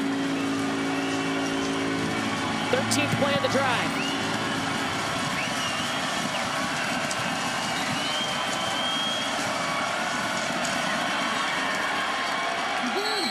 Helms got a shove. Touchdown. Army's got its first touchdown today.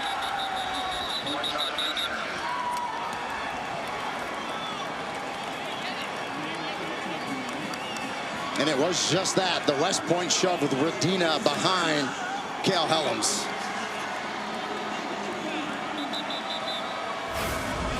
Well, hold on a second. Yeah, not really sure what the delayed reaction is because the line judge clearly called touchdown. Yeah. And they're about to place the ball at the 3-yard line, I believe, for the extra point. It has to be confirmed upstairs, clear and obvious. Replay will look at all scoring plays as long as every play, and that's probably what they're doing here.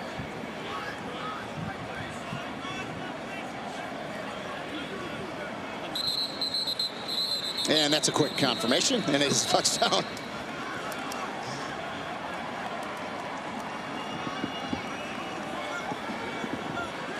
So apparently one of the Tulane players pulled the ball out, but the play was already over.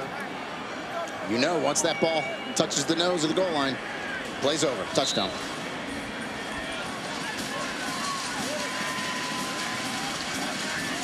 Dawson Jones on for the PAT.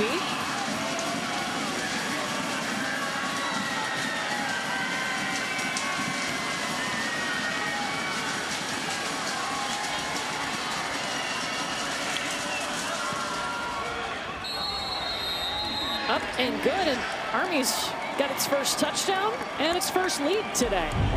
It's not flashy, but it never is for Army. Drive finished off by Cale Helms. Army leads it 10-3.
13 plays, 7 minutes and 16 seconds off the clock, and Army's got its first touchdown of the game. Yeah, and that's what you need to do, right? Have a drive like that, finish it off with a score. So that makes Coach Jeff Monken pretty happy. So Tulane about to get the ball for the second time in this third quarter. We were knotted at 3 at halftime.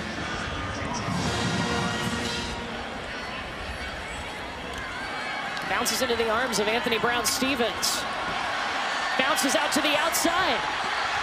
Past the 25, past the 30. Steps out around the 40-yard line. Well, Tulane's going to have some nice field position. Let's take a look at today's Good Hands plays, brought to you by Allstate. And Brady Anderson, not the best start, but he's made up for it. Yeah, plays plural, redemption, dropped one there, but then made a couple really big catches since then. And the last one set up their touchdown. So good on you, Brady Anderson. 2 catches, 71 yards. Career high in yardage for Brady Anderson. And now Tulane's opportunity to answer on this drive. And their first drive of the half, not the best. Disjointed for sure.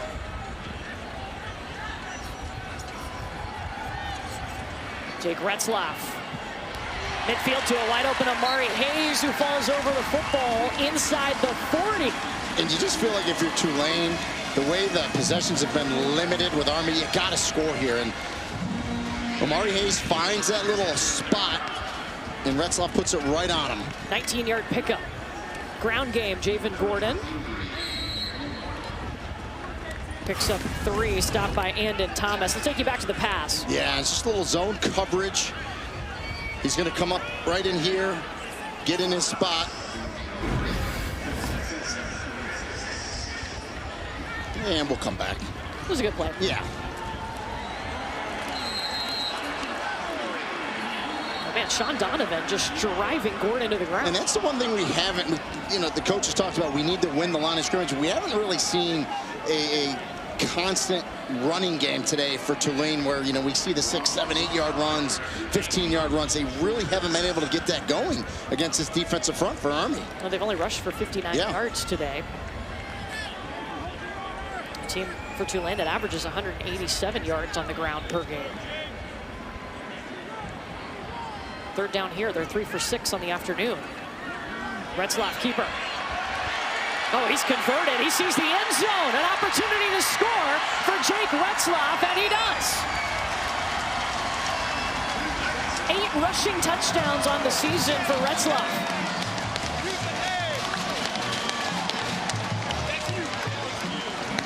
And that's what Jake Retzlaff can do. He's athletic, he can run. We haven't really seen it today until right there. This is a called quarterback draw. You got a back out in front of you, the offensive lineman out there, and then once he runs it, we call that the ladder, in and out, gets to that sideline, he shows you his speed as he beats the defenders down that right sideline, and a quick score, and dare I say, much needed score to get this Tulane offense going. A 37-yard touchdown run for Jake Retzlaff. And Tulane is able to answer Army's touchdown with one of their own. And again, important to do that because the way Army's been controlling the clock, but right at you comes Jake Retzlaff, good blocking, and down the sideline he goes. Happy quarterback usually means happy offense. Retzlaff, a guy that actually wasn't winning the starting job in fall camp. Yeah. Brendan Sullivan had an ankle injury, and so Retzlaff took over the reps with the ones in camp and earned that starting position, and he's been a good fit. And he told us the hardest thing for him was, again, he can memorize the plays and get it. The footwork was a lot different from what he did at BYU, and he said that was the hardest thing for him because he was seeing guys open because the footwork's a little different in his offense. He wasn't able to make the throws. He said it wasn't until a couple weeks ago that he really felt comfortable, and now he's really good with his footwork and feels good.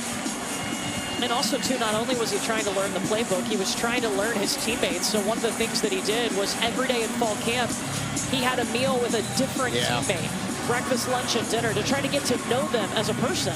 He said that's one of the keys to BYU's success is it's a really hardcore family environment with the players all loving each other. And that goes a long way. So I love that he did that here at Tulane. Had to build trust with his teammates quickly, and he did that.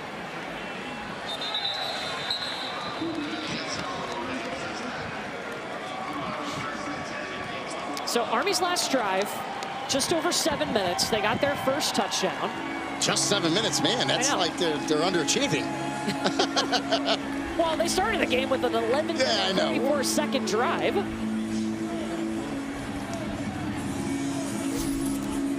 And Cale Helms, 21 carries today as the quarterback.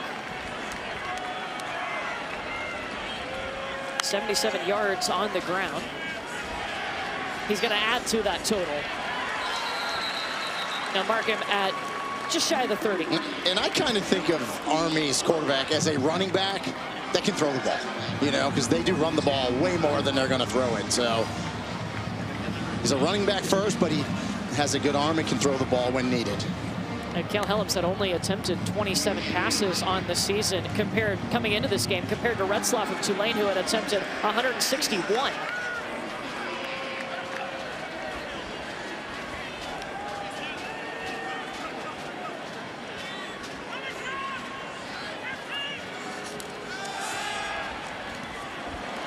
And he's just feeding Brady Anderson. First down. You almost feel like when Anderson dropped that ball, he came and apologized to Cale Helms, said, just keep throwing it to me now. I'm going to catch every one, because he hasn't dropped one since. Well, Anderson's had 3 catches. He came into this game with 5 on the season. Which is the leader, I believe, right? Yeah, I don't think it's even close. I take that back. Noah Short has 13, yes.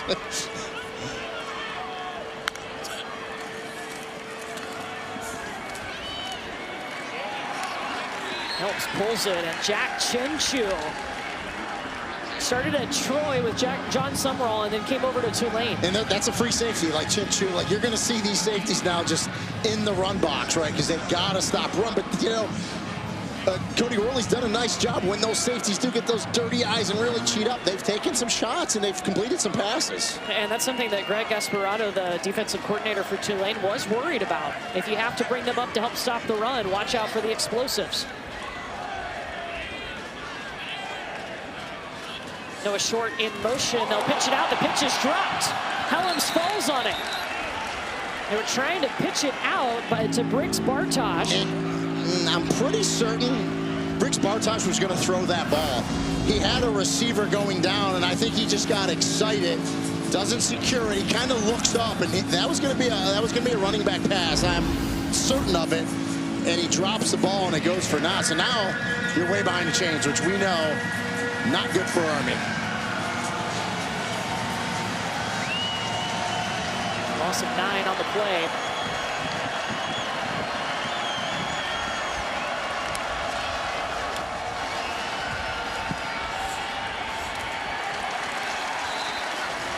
Helms picks up about 3.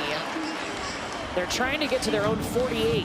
Yeah, you're going to punt this. Analytics, everything's going to say punt this. So this is outstanding job by the Tulane defense. Aided by, of course, the drop pitch there. And that's what hurts Army. Penalties and negative plays that are kind of self-inflicted, which that one was. It's hard for them to overcome that.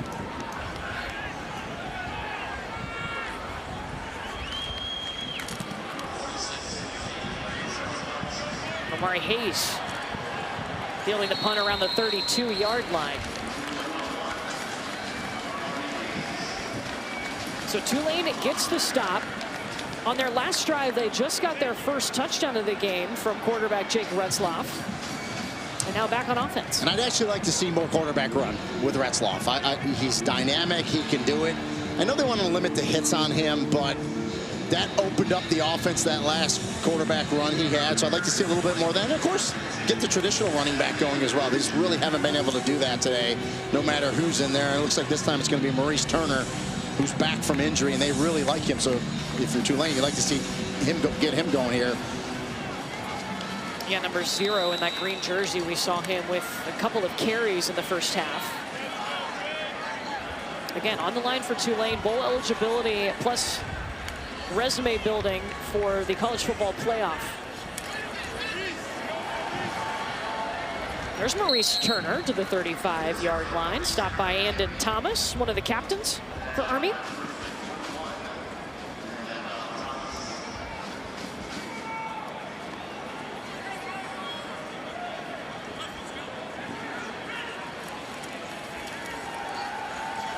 Play action, Retzlaff looking downfield. Trying to find Shaz Preston, and he does around midfield at the 50. I mean, phenomenal job by Chaz Preston. Scramble rules, comes back to his quarterback, and Retzlaff is able to throw it to him as he rolls to the right, comes back, makes the catch, and a big first down. And Shaz Preston was the #3 wide receiver in his class out of high school, went to Alabama. Yeah, and you see him scramble to the right, left of our screen, and Preston comes back to make that catch. Now, I think replay's going to look to see if that ball hit the ground as we looked at it again. Previous play of a completed pass is under further review.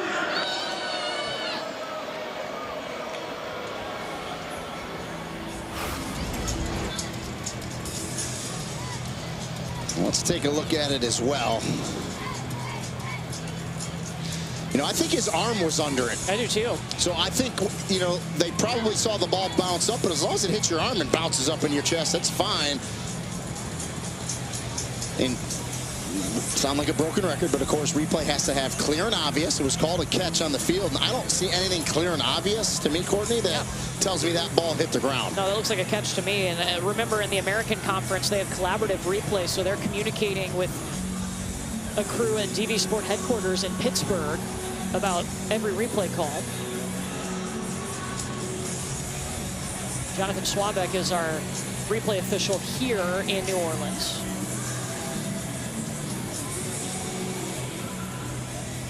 I would anticipate this would be pretty quick with this crew and then Charles LaMartina.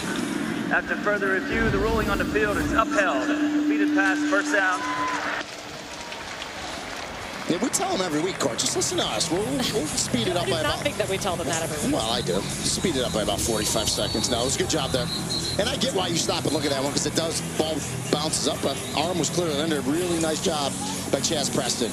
Shaz Preston, his second catch today. By the way, 7 players have caught a pass, or 6 players have caught a pass for Tulane.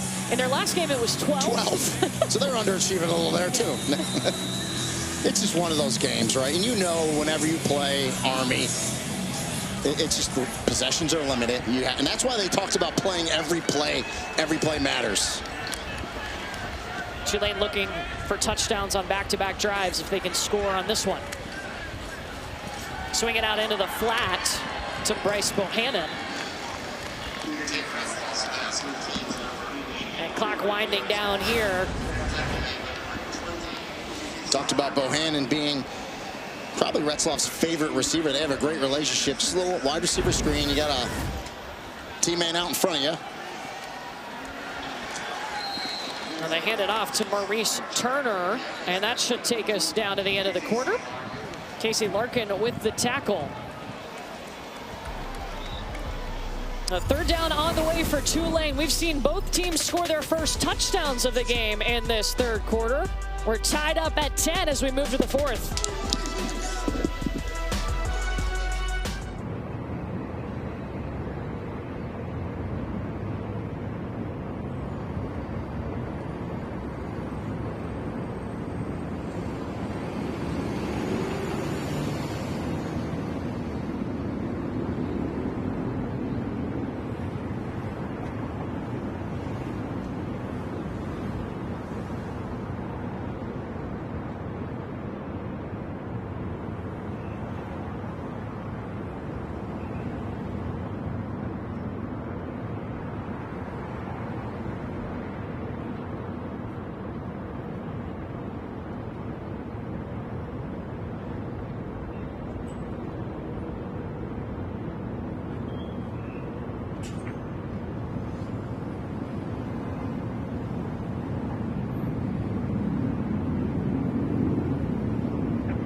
American Conference on ESPN. Getting set for the fourth quarter here in New Orleans. Courtney Lyle and Rini Angolia with you. Tie ball game. And this is an important game for Tulane, who it's about a 12% right now chance of making the college football playoff. You just got to keep winning. You know, see those, the three right there are all in the American. If Memphis and USF win today, that's a showdown. They play each other next week. And then Tulane doesn't play USF, but does play Memphis. So got to keep winning.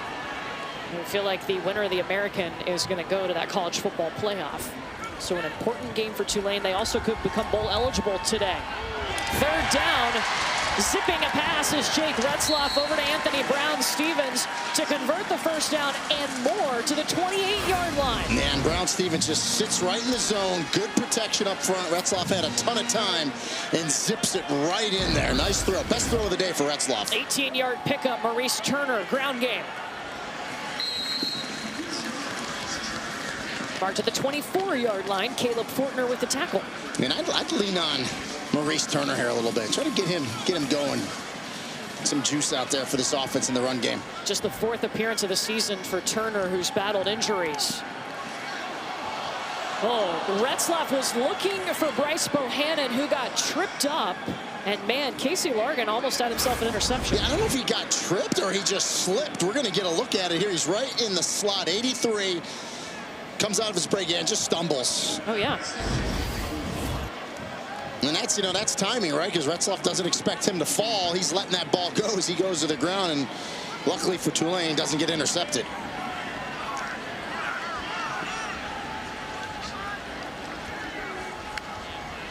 Third and 6.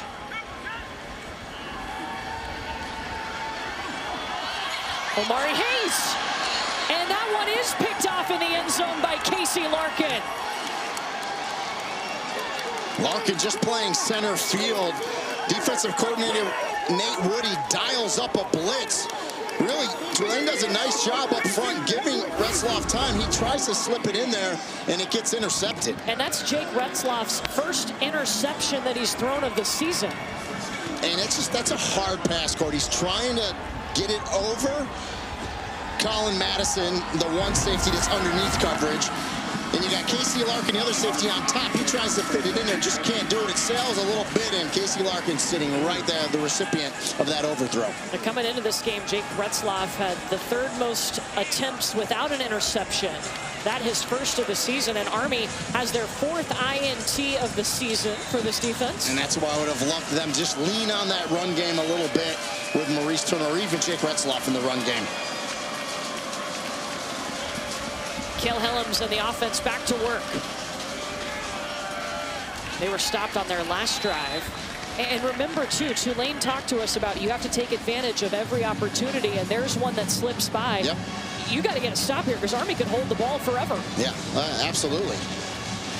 And that's, you know, in the red zone or just outside the red zone, that has been their issue.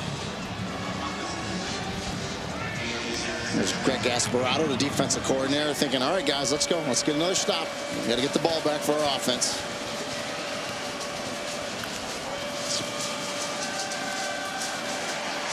Helms looked to throw, instead tucks and runs to the 28-yard line, 2 yards short, third down on the way. Talked about Army analytics. They do a thing called down series success rate. Every single play they run has a success rate on it, and that kind of adds to their analytics. And 3rd and 2 is, you know, kind of where they want to be. So see what they do here. 3 for 11 on 3rd down.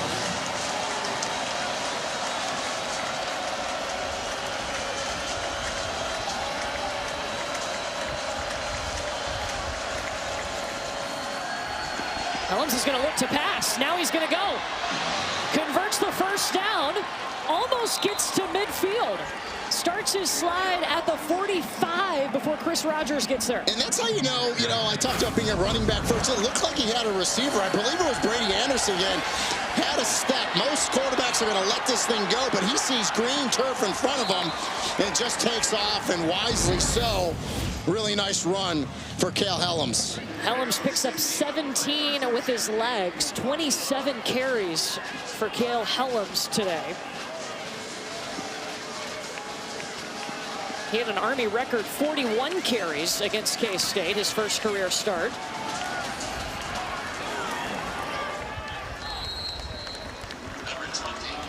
Ball to the 48-yard line by Briggs Bartosh.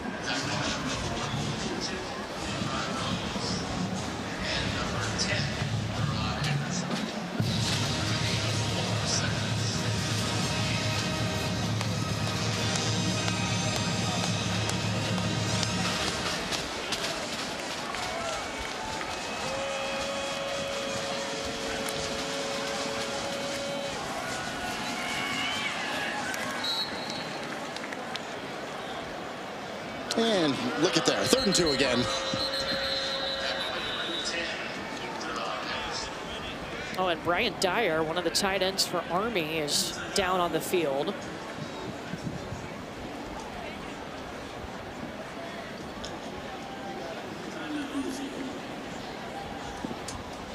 So we'll step aside as they look at Brian Dyer of Army.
is the 3rd Saturday in October. Alabama and Tennessee.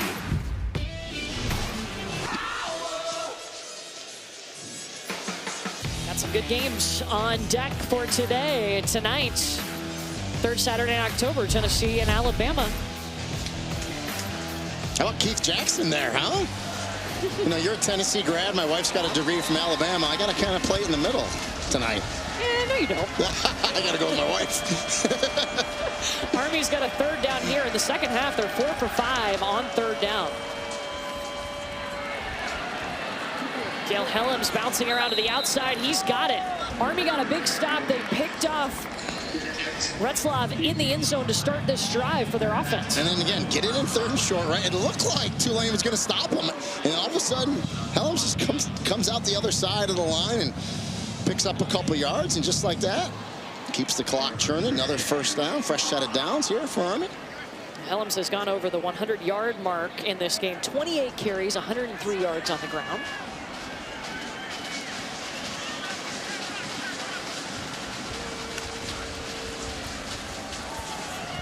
Jake Radina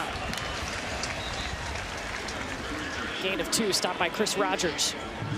I should say Rogers wearing the green dot this week, the communications, because Sam Howard's out. He's that one experienced linebacker, number 4 there, that just came up and made that play. And good to call his name out if you're a Tulane fan. They think it'll be a few more weeks before Sam Howard will be able to come back. Yeah, remember, Tulane has a bye after this. Might get him back for UTSA, but probably most definitely for that Memphis game.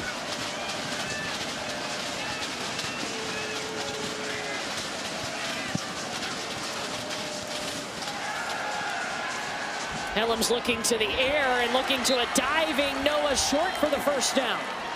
Yeah, nice extension by Noah Short there, and a good throw by Cale Helms. Kind of puts it low and away to the outside. Nice outbreaking cut here by Noah Short. And good throw. And watch the extension here by Noah Short. Tremendous concentration as well. Gains 11 on the play to the 32-yard line on the Tulane side of the field. And the clock ticks on.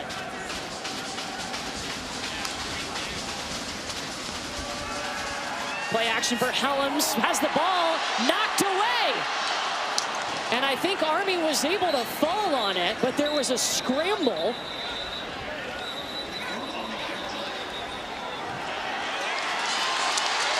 Tulane comes out with it. Yeah, and this is probably going to go to review. We'll see what the call is with Charles Lamartina.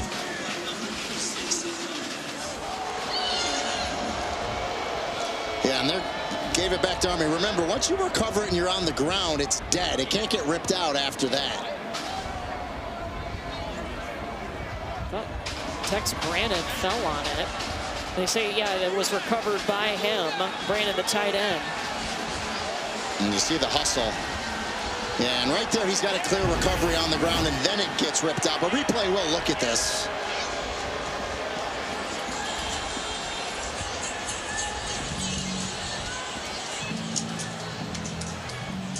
Now, when Brandon went in to recover it, he's got to have a clear recovery on the ground with it. The ball can't be moving. But remember, the call on the field is that he did recover it. So replay needs clear and obvious to overturn it.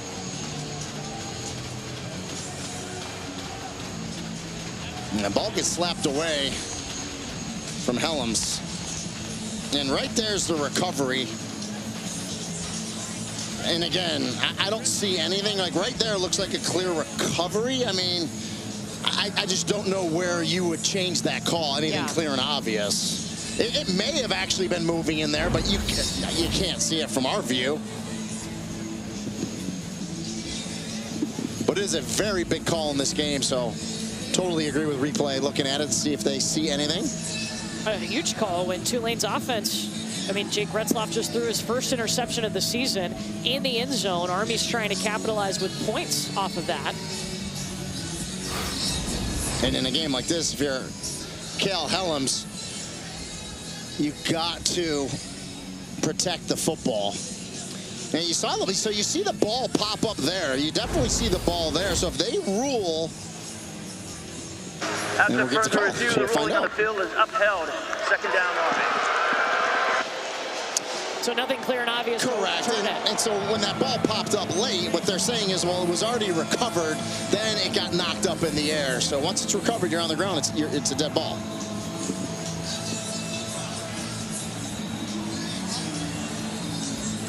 Now, Army is about to run its 10th play of this drive. It'll be the 4th drive of 10 or more plays. They've had 6 drives in the game. Yeah, that's exactly what Army does. First in the nation in time of possession. This drive over 5 minutes.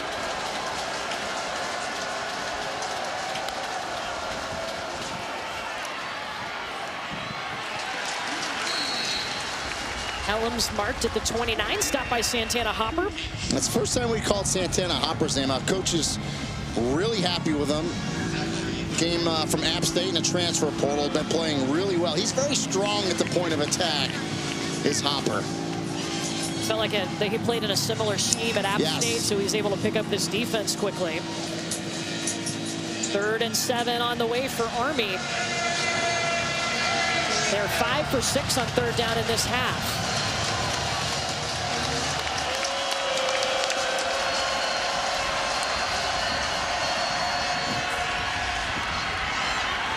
Helms dove in behind Carson Smith to convert. And that's been their bread and butter play today. They have run that exact play multiple times where the fullback goes through first out of the pistol, and then Helms just follows right behind him, and you see that good push, that offensive line 3-4 yards downfield. Excellent push there by that group. Jack Chinchu is shaken up for Tulane. He's on the ground right now.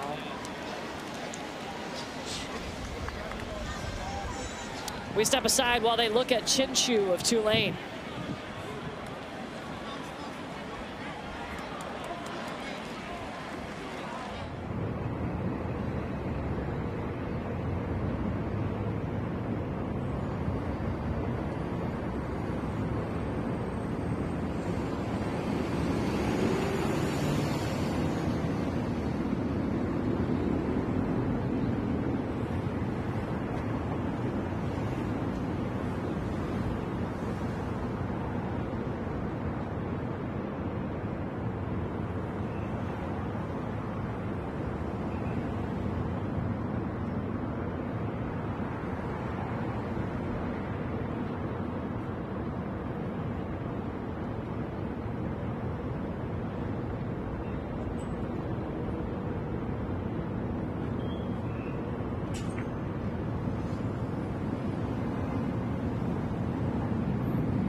The Allstate Saturday Kickoff is brought to you by Allstate.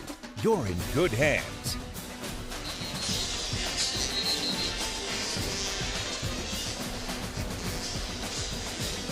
Well, since the Army defense intercepted Jake Retzlaff, they've had the ball for 6 minutes and 35 seconds. They've run 11 plays on this drive, and not surprised by this graphic of Army winning the time of possession battle. Yeah, I mean, it just imperative as an offense. You just can't have miscues. You can't turn the ball over when you get in the red zone. You have to score, because this is what Army does. They just control the ball and they take the ball away from your offense. We were tied up at 3 at the half. Both teams got their first touchdowns in the third quarter, and now Army has held onto the football for most of this fourth quarter. Cale Helms trying to break loose inside the 10, is taken down around the 8 by Jair Garner. And Helms kind of pops out of there. He's a little elusive in there. He's behind his big offensive line. Then he kind of goes sideways. I'm thinking, no, Cal, turn it up, square the shoulders, get to the end zone. Watch right here, kind of goes a little sideways, but nonetheless, good run. First down, first and goal, and the clock's still running. And Cale Helms is the only player with multiple games with 30 or more carries. 32 today. He had 41 against K-State. Make it 33. Short of the goal line.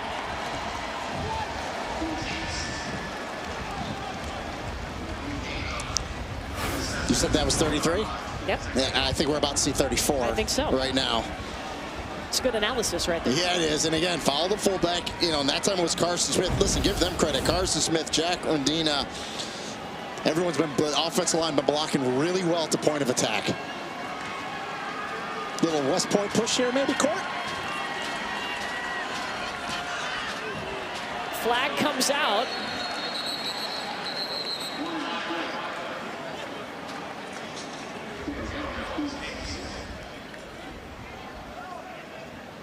We got no signal whether No it was signal. Yep, whether he was in or not, but there is a flag, which would lend it to tell me it's probably on Army, since he didn't. The line judge didn't put his hands up. Result of the play is the runner is short of the goal line. Offside, defense, half the distance to the goal, be second down. It's like it never happened. So it wasn't offsides and moved the ball a little closer. So we may see the same play again.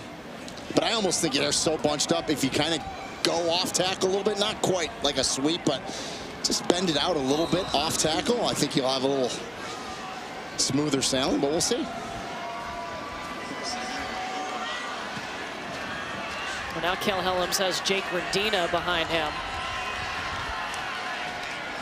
Leaping over the pile, and that is a touchdown for Army. Don't need no stinking off tackle. We'll just go with a West Point push with our big fullback, and a little jump by Kel Helms as well there to make sure he breaks the plane. And I said it earlier, and I'll say it again. That's a running back, okay? It's a running back, and that can throw the ball, because 35 carries, I believe that. Well, the one's a penalty, so that wouldn't count. So 34 penalties. Yep. Or 34 rushes. Carries. Yeah, not penalties. 34 carries. So it's pretty impressive. He had 9 carries for 57 yards on that drive. Which is like a game for some players. Yeah. 14-play drive, 8 minutes and 16 seconds off the clock.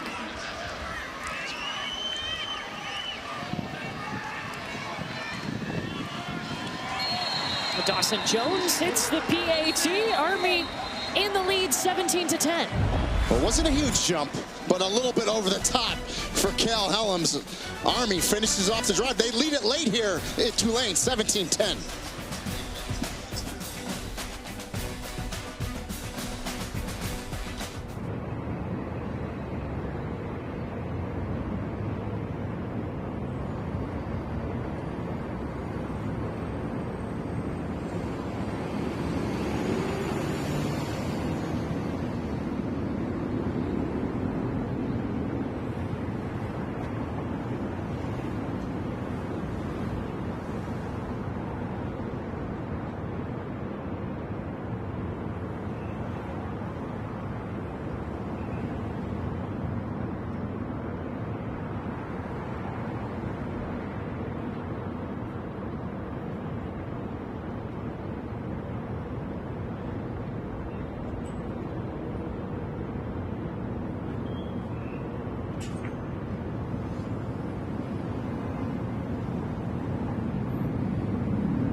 For the second time in this ballgame, Army has the lead after that touchdown from Kel Helms, who has 34 carries in this game. 5:54 to go, and Tulane about to get the football. Last time on offense, they threw an interception. Yeah, and again, they've moved the ball, but when they get down towards the red zone, they just have not been good. They got to, I like the tempo and pace when they speed it up a little bit.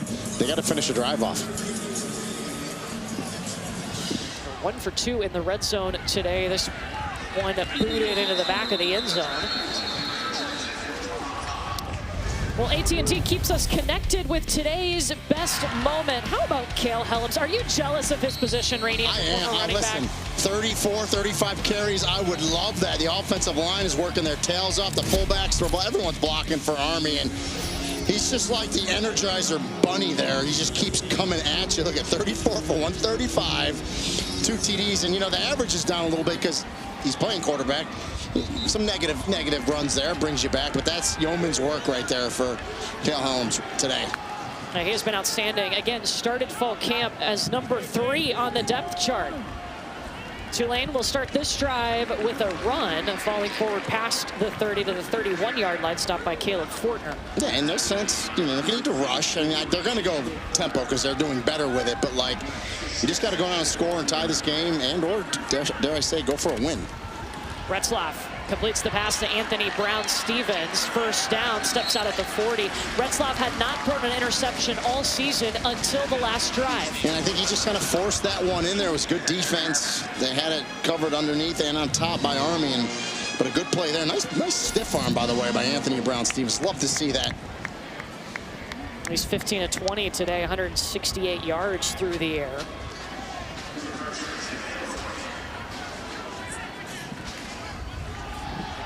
Javen Gordon, what a hole. First down. And that's the first little burst we've been able to see today from the true freshman, Javen Gordon. So inside zone, good blocking, and just nice little vision to swing it back a little bit. Hit the first down. Earned himself another carry.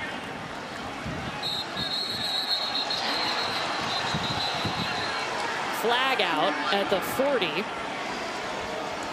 And then it was away from the play. It was 8 or 9 yards away from where the running back was getting tackled.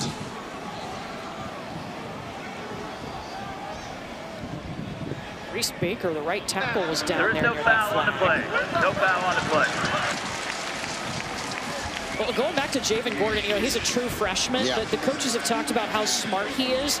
He can handle this offense, and that was a surprise how quickly he picked it up, so he's been able to be an impact player. And as a true freshman, he's an every down back. Like the one thing he told me he's working on is pass protection, but all young running backs do that. I was going to say, that's a common theme, is it not? Maurice Turner now takes his place in the backfield with Jake Retzlaff.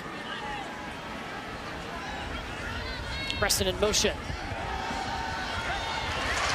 Preston with the catch. And shout out to the official who had to duck out of the way. Good duck, good reflexes there, and a good throw by Jake Retzlaff. Watch the referee head here, right in the middle. Watch this. Saw it at the last second. There's Maurice Turner. Pounding to the 24, still needs 2 more yards. Stopped by Gray. That was Bill Lampkin was the umpire there with the reflex. Let's say Billy was a little late, but he got it down. He's been officiating a long time.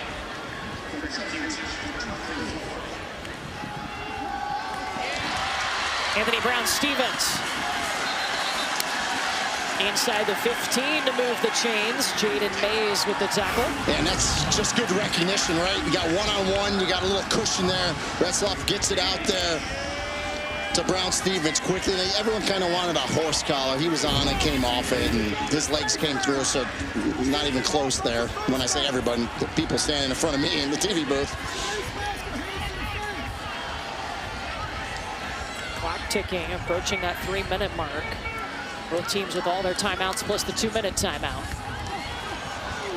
And Retzlaff was looking in the direction of Jimmy Callaway.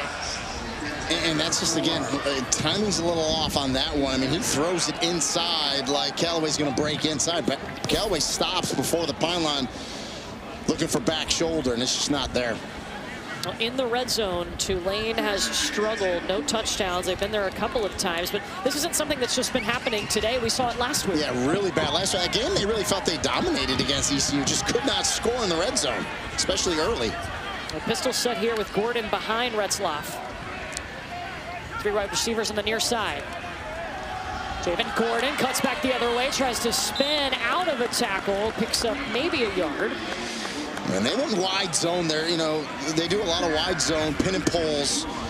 You know, for the young running back, it looked like there was daylight backside, and when he went back there, really excellent reaction by that Army defense to get off the blocks and make the tackle. So look at how he's going to come here, and then he thinks he's got it coming back there.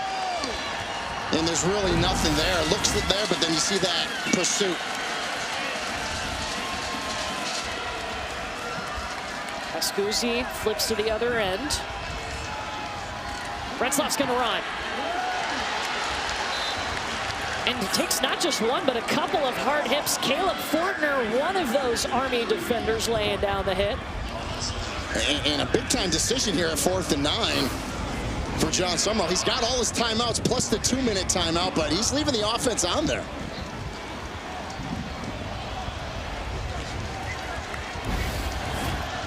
They're 0 for 1 on 4th down. That was in the red zone on their first drive of the ball game. And they're not going to get this off. That'll be the 2-minute timeout. Decision time for Tulane. They're down a touchdown.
Welcome back to the All-State Saturday kickoff. Army is up a touchdown. Tulane has 4th down on the Army 13-yard line. A field goal doesn't help you. No, and you got to go for it because, you know, if it was an offense you were going against it, you got a lot of 3-and-outs maybe, but you're not doing that. You got to go against Army here. Yeah, Army can just dominate time of possession and eat up clock. Army's defense stops opponents on 4th down 55% of the time.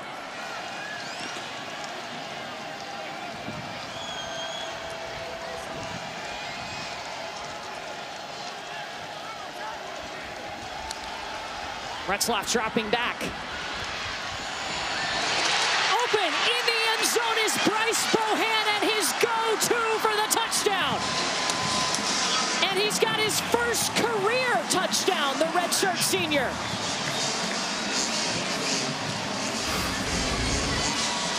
Finally, he's saying he's right here in the slot. They're playing 3-on-2 on that side. They double team Chaz Preston on the other side of the field. They thought that's where they were going to go. They wanted to take him away. The 3-on-2 there, but Bohannon finds the soft spot and a good throw by Retzlaff. Patrick Durkin on to tie it.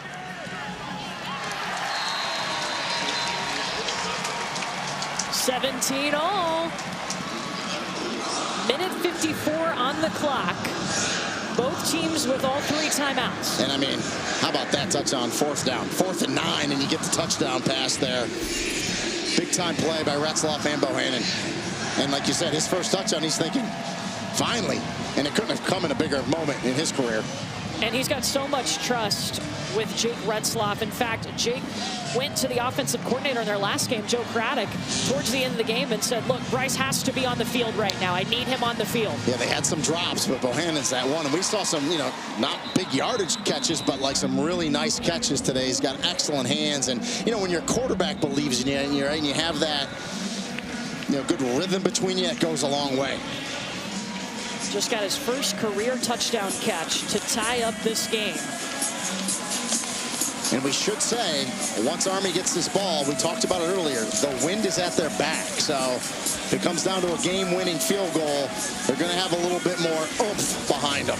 Dawson Jones has missed a 44-yarder today, but he did make a 33. They told us they feel confident with him kicking a 45-yard field goal. Yeah, and I think end of the game situation to try to win it, they would go a little longer.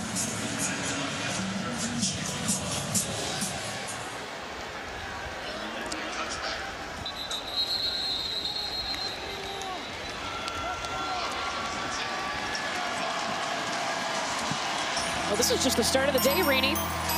This has been a fun one and some great games coming up on the slate today. James Madison, ODU, Ole Miss, Georgia, Texas, Arkansas, and then, you know, don't forget Tennessee, Alabama. Yeah, no, it's a great day. Every Saturday is a great day.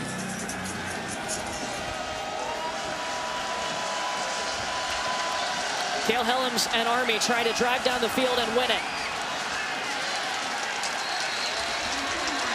His 35th carry picks up 2. And John Summerall took a timeout there. He feels good about his defense. He wants the ball back, trying to win this thing. Regulation.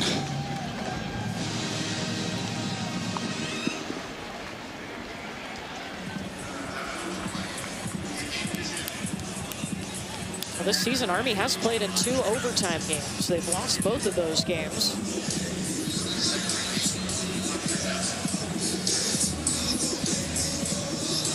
The last time these 2 teams faced off was in the American Conference Championship game last year. It was at Army.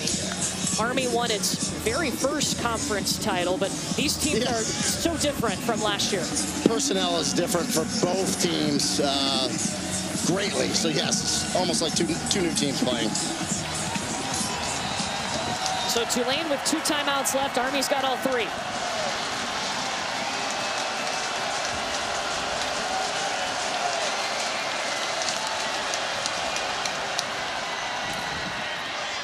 Helms looking for a hole to the 30-yard line. They need 5 more. And Tulane calls timeout. Yep, used his second one there. And so this 3rd down's huge here, because if you're Tulane, come up and tackle. Obviously, don't let him get the first down. But even if he picks up a couple, you burn that last time out, and then you put all the pressure on Jeff Monken, because he hates the punt. But if they're short here on 3rd down, there's absolutely no way you can go for it, because if you get stopped, Tulane's in field goal range already. You've got to punt this ball away if you don't get it here. Now, Army has improved greatly in the second half. On 3rd down, they're 6 for 7. Tremendous. Of course, they were really good on 4th down in the first half. Yeah, casual 4 for 4. Yeah. But this is a huge play right here, not to be Captain Obvious, and here we go. And I think the ball's got to stay in the hands of Cal Helms.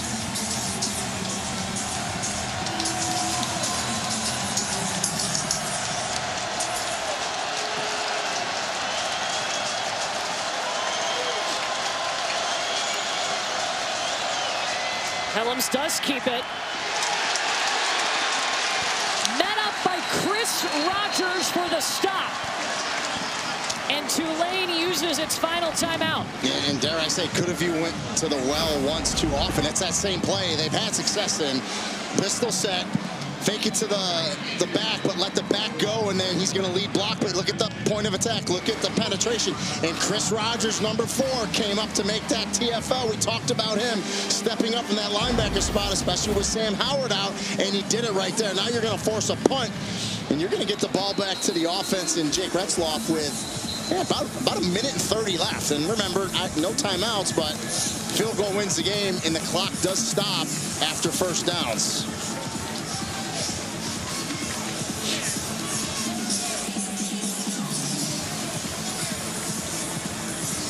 This will be just the 3rd punt of the day by James Wagenseller. His longest of the day is 34 yards. So Mari Hayes is back for Tulane. And Tulane court left their defense out there. They're punt safe. They don't want any fakes, anything crazy, and they got their punt returner out with their defense. Army can get creative on special teams. He dropped it, but was able to get the punt off. Hopped into the hands of Hayes and spun down inside the 25. But saved about 10 yards by coming up and fielding that punt. That was an excellent job.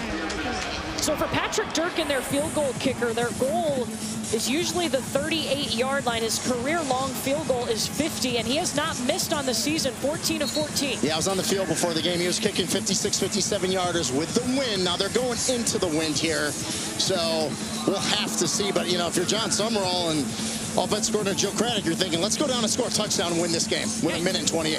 No timeouts for Tulane. Army does have 3 timeouts.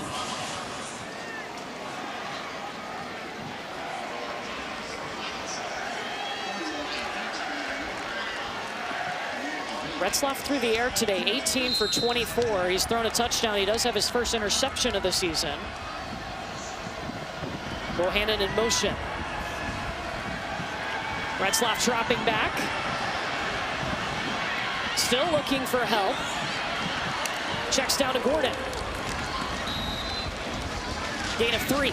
Army only rushed 3. They had 8 back in coverage. There was nothing there. He had to go underneath. And Army's like, go ahead, throw it underneath for a short gain. Clock's running. We're going to come up and tackle you. Again, Tulane has no timeouts. Spread look. Retzloff gets it out quickly, and Bryce Bohannon drops it. That would have been a first down. And it's a catch that he usually makes, but Retzloff threw that behind him. The open side was to the middle of the field. He's got to put it there. That's an easy catch for him. Now you're 3rd and 7. Watch, he throws this behind him a little bit. Just take your time. Throw it more towards the middle of the field. It would have been an easy catch for Bohannon. Did stop the clock with 59 seconds.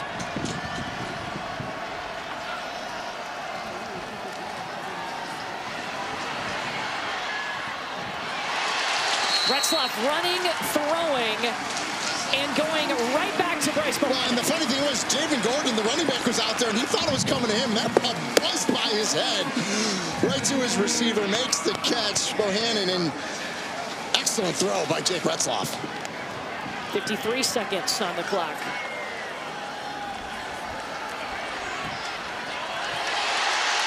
Across midfield, Shad Preston.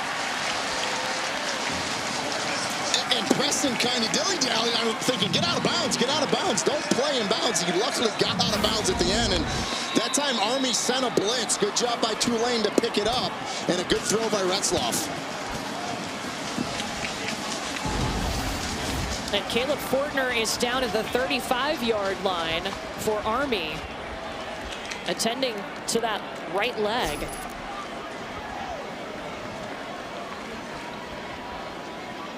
He is one of 2 captains, both of the captains this year for Army on defense. His twin brother is also on the team out of Knoxville, Tennessee.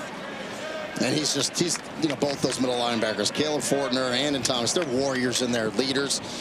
You know, both of them had about 200 tackles combined last year. They're just machines in there. So you hope he's okay. So they work on him, but after that play court, into the win here, I would say they need about 11 yards to get into the range of Patrick Durkin with the wind accounted for. That's my estimation. I'm saying that, about 11. So they're in really good shape here with 45 seconds left to at least get a shot at it. Now they're at the 46-yard line on the Army side of the field as Fortner is able to jog off the field on his own. Yeah. Notice the goal is the 38. Yeah. He's got a leg. No, he does. And that's why I put it up a little bit just because of the wind. And I was out there, as I said, before the game. So. But we'll see. They may be able to get it even closer. Durkin has the second most field goals made without a miss this season in FBS. 14 of 14.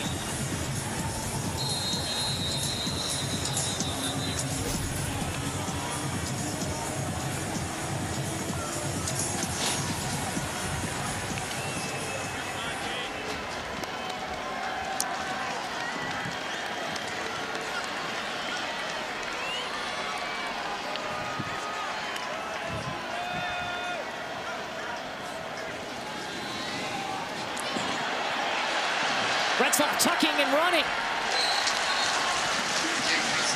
And sticks the ball out.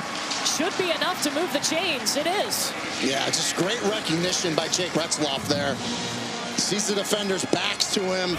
Rolls out to the left. A lot of green turf. And knows not only can he run and pick up yardage, he can get the first down and get out of bounds. I mean, outstanding play by Jake Retzlaff. Caleb Fortner back on the field for Army's defense. 1st and 10 from the 36. Just off the fingertips of Omari Hayes, Casey Larkin was in coverage, and there's a flag. You heard the crowd yelling because the back judge didn't throw the flag. The deep wing there is going to have a defensive hold, and this is going to be a first down. Watch it right in the middle here. Comes off the break. You see that grab? That's a good call. He hugged him. Larkin hugged him around the waist. Defense. 10-yard penalty, automatic. First down. Wow. Side judge that threw that flag had a great angle on it, saw it. Back judge is straight line, so he doesn't see it. But Larkin definitely grabbed him off that break, and that's the right call.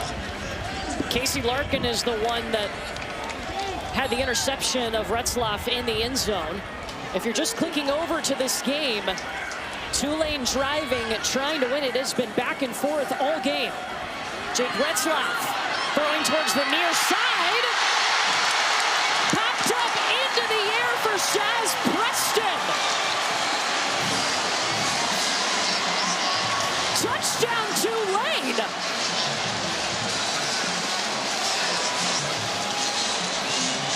I was about to say, don't throw that ball. It's double coverage. You're risking an interception. It gets popped up in the air, and I'm thinking, okay, here you go. Army's going to pick this thing off, and Chaz Preston, just the concentration to find the ball in the air, actually bobbles it, and then catches it in the back of the end zone, secures it for the touchdown. Wow. I can't wait to see this again. And Retzlaff's an absolute gunslinger. He's like, I'm going for the win here. I'm going for the TD. Left side of the screen, you see two Army defenders there. Ball gets up, and I'm thinking, oh boy. And then look at little bob, a little juggle, but he's like, Preston says, I'll secure it here. Tremendous. It's a heck of a way to get your first touchdown catch of the season. We started out with a pretty, I would say, slow game, right? I mean, not a lot happening. Boys, this ended great and exciting. Look at Retzlaff like, yeah, what do you want? Yeah, that's right. I'll put it there. Tulane has 2 touchdowns in the last minute, 27 seconds. Yeah, pretty good. This drive was at 1 minute and 1 second to go down. Defense did what they needed to do. John Summerall, who's, dare I say, the hottest group of 5 coach in the country. Sorry, Tulane fans. Used his timeouts perfectly. They get the stop, punt. Punter comes up, fields it, excellent. And then they go down the field, score a touchdown. I mean, just the last 2 minutes was played perfectly for Tulane. Now, Army does have all 3 timeouts, yep. And they have 27 seconds on the clock.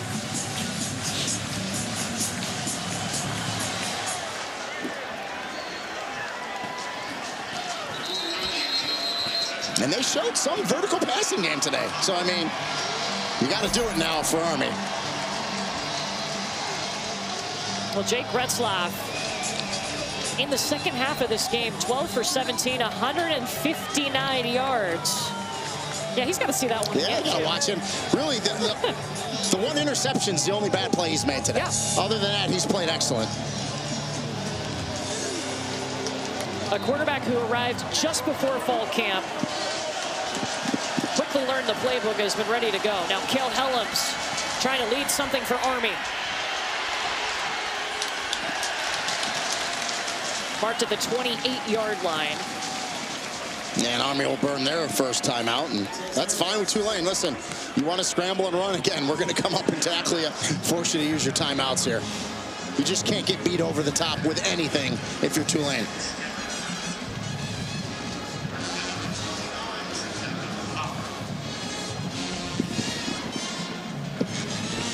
Into games like this is where it would be tough for Army, running a run-heavy offense. Yep, they're just not built for this, right? And it's hard for them because they want to still do what they do, but defensively, you got to take that away from them. But, you know, they've slid some receivers down the field. I mean, we've seen Brady Anderson make a few catches today.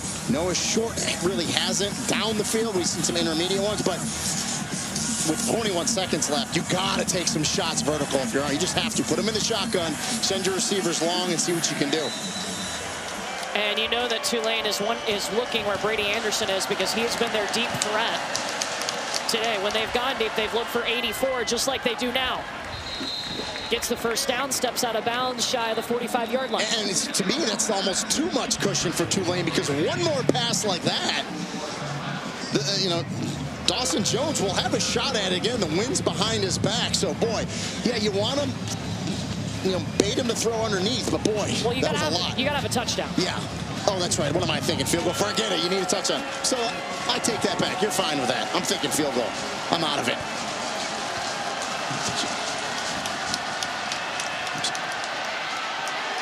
Helms looking for somebody. Has to run. Steps out near the marker. Yeah, so thanks for correcting me, Cora. 100% right. You give a cushion like that, you'll give up a 15, 18-yard. Doesn't matter. They need a touchdown. And with 8 seconds left, really maybe 2 plays at tops. They've got 2 timeouts. And you just want to get to the point of the field now where Helms can reach the end zone on a Hail Mary, give yourself a shot. His longest pass of the season is 44 yards. Timeout of the half. It's a 30-second timeout. This game's been so close all game. I just assumed I just need a field goal, but they need a touchdown. Well, that last drive by Tulane, insane. Jake Retzlaff, cool, calm, and collected, and Shaz Preston with a circus catch. But how about the confidence of Retzlaff? Going back to a field goal, really, right? A field goal is what you needed to take the lead, and he just zips it in there. And really, it was good coverage by Army. The defender made a nice play. You saw the safety, Colin Madison, 30, come over, but Preston just with that concentration sticks with it, finds the ball, a little bit of a bobble, but secures it before the back of the end zone. I mean, this team, this Tulane team, much different than the team that made it to the American Conference Championship last year. But John Summerall told us it's a fun team. He's got to coach a lot more because there's so many new players. A lot of fundamentals, but they've been like cardiac kids all year. But they are finding different ways to win. That's They've right. been in a lot of different situations. Can they close it out? Army's got 8 seconds and a timeout. Helms zips the pass over to Samari Howard. They use that timeout as he's short of the yard marker. Put him at about the 37. Make it the 38. But now this is at least a shorter Hail Mary, right? So Helms doesn't have to drop back as far. The receivers can get into the end zone quicker. You know, it's not a 50, 55-yard or 45. You're at the 38-yard line, so you can get down there pretty quick and give yourself a shot. I know some teams will do the quick pass and lateral. I like the Hail Mary better. I think you have better success just throwing it up and see if you can have a guy go get it. And this would be a highlight moment for Cale Helms, a guy who was number 3 on the depth chart, has taken over the starting job, just his 4th start of the season. You know, now the receivers, Brady Anderson, 6'1", Noah Short, 6. With the tight ends, Parker Pulaski, 6'4", Brian Dyer, 6'4". So I wonder if they line them up, some of the bigger body guys, and see if you can get them down there, you know. Be interesting to see how Army plays this here. But here we go. Nothing better than college football.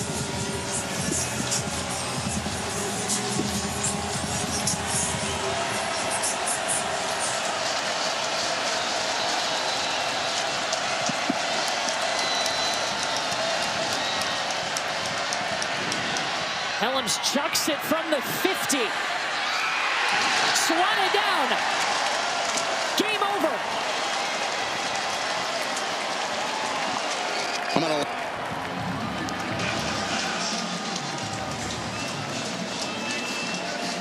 Tulane survives. They're bowl eligible.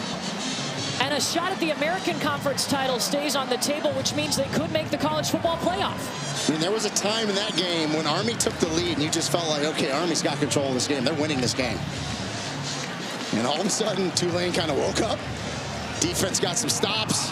Offense wakes up as well. And it's again, like we talked about it with John Summerall last week, just a sloppy game against ECU where they come out and win it.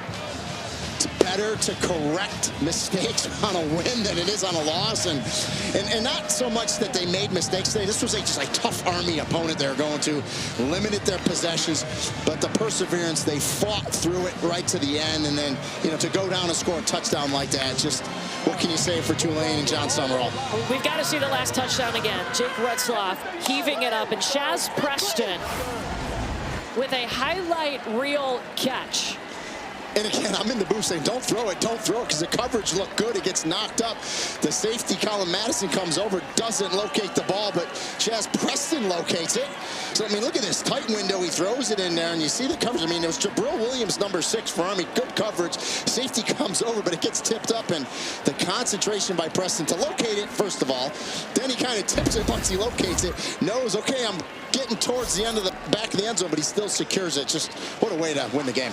What did you think about Jake Retzloff today? Tremendous, other than the one throw for the interception. Other than that, I thought he was excellent. I would have loved to see him run a little bit more, but that's Joe Craddock, offensive coordinator, and I get it too, because even though he's athletic, he had the one outstanding touchdown run. You want to limit the hits on your quarterback, so thought he played great, except the one interception. He'll clean that up.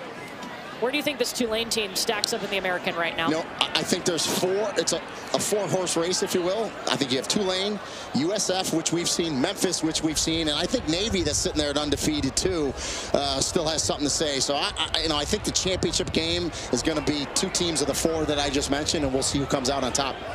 Well, Tulane will have a bye next week before they play at UTSA on Thursday on ESPN. What a game between these two today. Like I said, 3-3 at halftime. Started out slow, but wait, what an ending. We deserved this game. This was a good game. We've had some rough ones lately, but this was good. Well, Tulane is going to improve to 6-1 overall. They are bowl eligible, and the eyes on the American Conference Championship still looking that way, and a chance at the college football playoff. What a game between Tulane and Army, a rematch of last year's conference championship game. This time, it's the Green Wave rolling at home, 24-17. Now it's time for Old Dominion and James Madison.